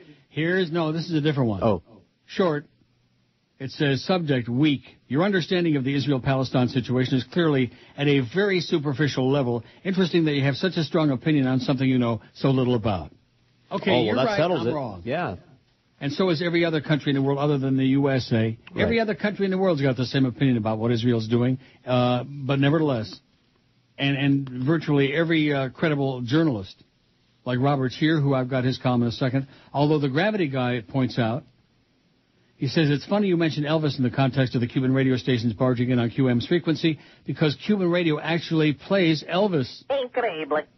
On their Radio Progreso stations, they transmit the same station on multiple frequencies. I've heard entire programs of nothing but Elvis songs. Of course, as in most of the world, Elvis made an enormous impact on Cuban youth. He inspired many young guys to emulate him, besides those 4 lads from Liverpool, and Cubans were no exception. Among them, and perhaps the most prominent, was Luisito Bravo. Oh, did I tell you about the Christmas party? Did you? You were just talking about that food. Christmas party? Yeah. No, that was a dinner. Oh, I don't think so. This was also a dinner, and we walked into these people's homes, and there was music playing on the computer. Okay. And guess who was singing? Luis Miguel. Yes. and being one of the very, very few people in the room speaking any English at all, I said, wow, that's Luis Miguel. Oh, my God. The host of this event was like, oh, vey. Because he claimed to be Luis Miguel's number one fan. I said, no, I'm number one, numero uno. Arschloch. Anyway, it says, when I was a teenager working at a Zare store here in Miami, I met a guy who just seemed like another unreliable employee, missed a lot of days, came in late. His mother or wife would often call in sick for him. Needless to say, due to his drinking problem, he was soon fired. Older Cuban employees who knew him but were shocked at how steeply he had fallen from the pinnacle of fame told me who he was, the Luis Bravo. Luisito. At the height of his fame, in the late 50s, early 60s, he was called the Elvis Presley of Cuba. But by then he had just become a sad shadow of his former self, now a pitiful alcoholic. I think he died just a few months thereafter. Yet another victim of the great Cuban Revolution, says the Gravity guy. You ever hear of Luis Bravo? Yeah. I've heard of Joe Bravo. He's a jockey. Oh, Luis Bravo you did hear of? I've heard the name. And? And nothing. I've heard somebody say it. Was he as good as Celia Cruz? I don't know. One can only assume. Let's see. Here's one that says, I love Taco Bell. I eat there regularly. I read an article a few years back that said Taco Bell uses fourth-grade meat. This grade is used in dog food, probably cat food, too. Second, have you noticed the white chunks in the meat? That is bone. So they take meat and the bone, grind it up, so I stopped eating there. Boy, you people are so negative around taco smell. Aren't they? Yep. I love it. Me too. I don't care. I mean, you know, when you stop and think about all the different kind of food, like hot dogs that we eat. Oh, good God. And every time when you see documentaries about those food processing plants in Chicago and Denver and wherever the hell they are, and Omaha. God. And we just pretend that that doesn't go on, and that by the time it gets packaged and delivered to us, that it's just fine as can be and sanitary and safe, and we sprinkle a little this on that and a little of that, and then it's delicious, you know. Isn't that all pretty much what we care about with food? Yep. That tastes good? Oh, no, you're wrong, Neil. People eat food because it's good for you. Yeah. Uh-huh. Robert here says, why do so few speak up for Gaza? Oh, there you go again, Neil. You don't know what you're talking about. Why are we so indifferent to the death and destruction in Gaza, he wants to know. The major news outlets meekly accepted Israel's banning of journalists from entering Gaza as an excuse for downplaying collateral civilian casualties. Our President-elect Barack Obama has had little to say about an invasion that will much complicate his future Middle East peace efforts, and most commentators easily rationalize Israel's many more eyes-for-an-eye killings. Why is it that there's such widespread acceptance, beginning with the apologetic arguments of President Bush, that whatever Israel does is always justified as necessary to the survival of the Jewish state? It is not. While the Hamas rocket attacks are reprehensible, they're also an ineffectual challenge to Israel's enormous security apparatus, and the severity of Israel's response to them is counterproductive. Clearly, the very existence of Israel is not now, nor has it ever been, seriously challenged by anything the Palestinians did. Not back in 1948, when Israel was established as a state with insignificant Palestinian military resistance, nor at the time of the 1967 Six-Day War with Egypt, when Egypt, Syria, and Jordan fought Israel. The Palestinians were in no position to confront the Israeli army because those whose lands were not already occupied by Israel were living under oppressive Egyptian control in Gaza and tough Jordanian rule in the West Bank. After the speedy Israeli victory, which demolished the myth of the new state's vulnerability, the Palestinians became imprisoned as a people by Israel for crimes they hadn't committed. Even if we accept the harshest portrayal of the tactics and motives of the Palestinian movements against Israel after the Six-Day War, at what point did that terrorism represent a serious challenge to the survival of the Jewish people or the state that claims to speak in their name? Yet their survival is invoked to justify the vastly excessive use of force by the Israeli war machine, with frequent allusions to the Holocaust previously visited upon the Jewish people, a Holocaust that had nothing to do with the Palestinians or Muslims and everything to do with Central Europeans claiming to be Christians. The high moral claim of the Israeli occupation rests not on the objective reality of a Palestinian threat to Israel's survival, but rather on the non sequitur cry that never again should harm come to Jews as it did in Central Europe 7 decades ago. The basic argument is that Palestinian terrorists represented by Hamas are given to an irrational hatred of Jews so profound that it invalidates their movement even when they win elections. That was not the view of the Israeli Security Service when it earlier supported Hamas as the alternative to the dreaded PLO. Also, history is replete with examples of terrorists becoming statesmen, even within the early ranks of Jews fighting to establish the state of Israel. One of those was Menachem Begin, who went on to be an elected leader of the new state. But before Begin attained that respectability, back in 1948 when he visited the U.S., a prominent group of Jewish intellectuals, including Albert Einstein, Sidney Hook, and Hannah Arendt, wrote a letter to the New York Times warning that Begin was a former leader of the Irgun, a terrorist right-wing chauvinist organization in Palestine. The letter urged Jews to shun Begin, arguing it's inconceivable that those who oppose fascism throughout the world, if correctly informed as to Mr. Begin's political record and perspectives, could add their names in support to the movement he represents. Begin's new party was then participating in the Israeli election, and Einstein and his colleagues, many of whom, like the physicist, had been victims of German fascism, stated, today they speak of freedom, democracy, and anti-imperialism, whereas until recently they openly preached the doctrine of the fascist state. It is in its actions that the terrorist party betrays its real character. Those actions were then detailed in the letter. They included the systematic terrorizing of innocent Palestinian men, women, and children in an effort to force them to flee the territory that Begin's party claimed for the new state of Israel. Clearly, Begin and his political heirs, who include Benjamin Netanyahu, the most likely victor in the next Israeli election, evolved in their behavior. But I bring it up now to highlight the one-sided reporting of the current phase of this interminable conflict and to wonder, where are the voices that reflect the uncompromising morality of Einstein's generation of Jewish intellectuals willing to acknowledge fault and humanity on both sides of the political equation? That's Robert Scheer's take on it, but he knows so little about it, you know? Right. Strange that he's got such a strong opinion. Anti-Semite. Biggest names. The best talent. This is Neil Rogers. Howard David's a bitch. Oh, God, don't go in there. Oh, you hear my stomach bubbling? Oh, it's bubbling. Oh, God, I gotta go back to the bathroom. Watch out. People heading home from work late one night when they saw the sign on the fast food line. They pulled in and gave their order to the girl. And the next thing you know, they started to hurl. And Taco Bell. Their stomachs started to bloat. In Taco Hell. A burning inside their throat. It had a smell. That's when they started to blow. Not feeling well. From the bean burrito. It must have been the curse of the quesadilla that's causing all of this diarrhea. But none of the sick are going to die. They've just got a bad case of E. coli. From Taco Bell. Their stomachs started to bloat. In Taco Hell. A burning inside their throat. It had a smell. That's when they started to blow. Not feeling well. From the bean burrito. Should have skipped the damn chalupa. You might not have made but super. Next time you pass the sign, say no. Even though it's grilled, so it's good to go. Lots of people got sick and wished that they owned a gun so they could hunt down the people who think outside the box. The pain from the cramps they felt deep in their gut, so next time they'll just go to Pizza Hut. Not Taco Bell. Their stomachs started to bloat. From Taco Hell. A burning inside their throat. It had a smell. That's when they started to blow. Not feeling well. From the bean burrito. From Taco Bell.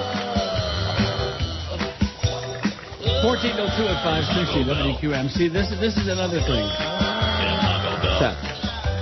It's whatever we like, whatever I like, you like, it's no good. Here's an email to prove it. How does someone talk about the great food in Italy and then talk about craving Taco Bell and Red Lobster? Your taste is unbelievable. Believable. How do you like that?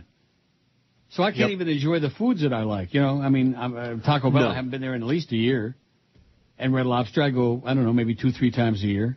I mean, all these times that, you sometimes eat a weenie during the show, you go in the refrigerator, you get a weenie out. Have you ever taken that much crap for eating the hot dogs made with lips and floor sweepings?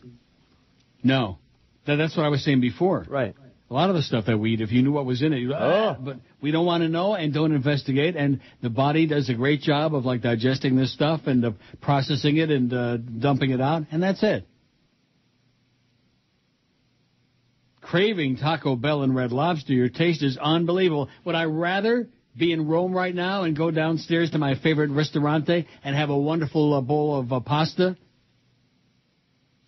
Yes, but I'm not there. Well, why not? That's a good question. I could be. Not good for my diabetes. Then neither again is all that stuff at Taco Bell.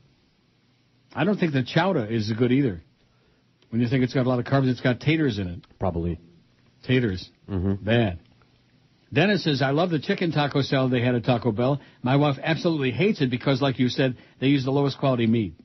But what the hell can they do to a chicken? Does anyone know if their chickens are Schmidt? I'm serious. I'd like to know, says Dennis. He's eating the chickens at Taco Bell. You ever see those documentaries about chickens? Oh, yeah. They're nervous. Jason just obsessed from Plantation. Keep it coming, Jason. He says, try the new Chick-fil-A at the Publix Plaza Sunrise in Flamingo, right by my house. I like Chick-fil-A. I don't think I've ever had Chick-fil-A. That's good. Is it? Mm-hmm. Well, I'll be damned. And Jason also says in one of his 8,000 emails, why don't the Seminole tribe build a big-ass Hard Rock casino in Gaza and give them all a damn job? And then instead of throwing them little rocks, they could throw a hard rock. Huh? At Sounds the like Israelis. See, there you go again with your anti-Israel. Oh, here's Amy Goodman on TruthDig.com. Israeli Voices for Peace. Just this one more, and then we'll be out of time anyway. This is from Amy Goodman's the host of Democracy Now!, a daily international TV and radio news hour airing on 500 stations in North America. She says Israel's assault on Gaza by air, sea, and now land has killed, at the time of this writing, more than 600 Palestinians, with more than 2,700 injured. 10 Israelis have been killed, 3 of them Israeli soldiers killed by friendly fire. Beyond the deaths and injuries, the people of Gaza are suffering a dire humanitarian crisis that is dismissed by the Israeli government. There is, however, Israeli opposition to the military assault. Israeli professor Neve Gordon is chair of the Department of Politics and Government at Ben Gurion University in the Negev of southern Israel, the region most impacted by the Hamas rockets. Speaking over the phone from Beersheba, Gordon said, we just had a rocket about an hour ago not far from our house. My 2 children have been sleeping in a bomb shelter for the past week, and yet I think what Israel is doing is outrageous. The problem is that most Israelis say Israel left the Gaza Strip 3 years ago, and Hamas is still shooting rockets at us. They forget the details. The detail is that Israel maintains sovereignty. The detail is that Palestinians live in a cage. The detail is that they don't get basic foodstuffs, they don't get electricity, they don't get water. And when you forget these kinds of details, all you say is, why are they still shooting at us? That's what the media here have been pumping them with. Then you think this war is rational. If you look at what's been going on in the Gaza Strip in the past 3 years, and you see what Israel has been doing to the Palestinians, you would think that the Palestinian resistance is rational, and that's what's missing in the mainstream media here. Gordon attended a large peace march last weekend in Tel Aviv with more than 10,000 other Israelis. Longtime Israeli peace activist Yuri Avneri was there. He called the invasion a criminal war because on top of everything else, it is openly and shamelessly part of Ehud Barak's and Tzvi Livni's election campaign. Accused Barak of exploiting the Israeli Defense Force soldiers in order to get more Knesset seats. Accused Livni of advocating mutual slaughter in order to become prime minister. Israel's elections will be in February. The assault strengthens right-wing Likud party leader and former Israeli Prime Minister Benjamin Netanyahu, a foremost hawk and leading candidate for prime minister. While Netanyahu fully supports the attack on Gaza, his nephew, Jonathan Ben-Artzi, is an Israeli conscientious objector who was court-martialed and imprisoned for a year and a half. He spoke to me from Providence, Rhode Island, where he's a student at Brown University. I'm speaking not as anyone's nephew, but as an Israeli trying to speak out to Americans to tell them you don't have to support Israel blindly. Not everything that Israel does is holy. Sometimes you have to speak firmly to Israel and tell our government, stop doing this. Gideon Levy is a Jewish journalist with the Israeli newspaper Haaretz. He told me, I think that Israel had this legitimacy to protect its citizens in the southern part of Israel, but doing something doesn't mean this brutal and violent operation. I believe we could have gotten a new truce without this bloodshed. Immediately to send dozens of jets to bomb a totally helpless civilian society with hundreds of bombs. Just today they were burying 5 sisters. I mean, this is unheard of. This cannot go on like this. But it is. The UN Relief and Works Agency, UNRWA, in Gaza opened up schools to provide shelter since Gazans trapped in this narrow strip of land had no place to flee. Christopher Guinness of UNRWA told me that the agency provided the coordinates of the schools to the Israeli military. Nevertheless, at least 2 schools have been hit by Israeli strikes in the past 24 hours. 3 people were killed at the Asma Elementary School, more than 30 reported dead, more than 55 injured at the Al-Fakura School in the Jabalia refugee camp in Gaza. While Israeli planes dropped pamphlets urging Palestinians to leave, the 1.5 million residents of the Gaza Strip, perhaps the most densely populated place on earth, have no place to run, no place to hide. Calls for an immediate ceasefire are ignored by Israel and blocked by the U.S. government. It's not clear what the Obama administration will do, but the people of Gaza can't wait until the inauguration. There must be a ceasefire now, and that's just the beginning, says Amy. All right. But nevertheless, how could you have such strong opinions when your knowledge is so superficial, Neil? Right? What do you know about it? That's right. You self-hating Jew bastard. Your parents and your grandparents are rolling in their graves. I doubt it. I don't think they're moving around too much. Angelo in Fort Lauderdale says when you say taco, say viva, ole.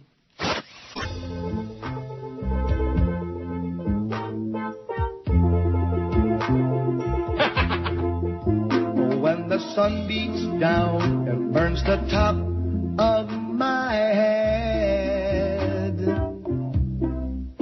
and when my employees laugh at me, I wish I were dead. I'm dying over here. I got a bald spot on top of me, yeah. Should I paint it, plant it, or cover it? It's all up to me. All up to you. He's got a bald spot, just like a billiard ball. He's got a bald spot. I feel 3 inches tall. He's got a bald spot. Please help me, Ron Pope. He's got a bald spot. I know how Larry King feels. He's got a bald spot. Bald spot. Oh, when I painted my head, my wife, she said, she's out of here. And when I go to the John, the guys are using my head for a mirror. I've got a bald spot on top of me, yeah. Should I paint it, plant it, or cover it? It's all up to me. All up to you. You fairy. He's got a bald spot, just like a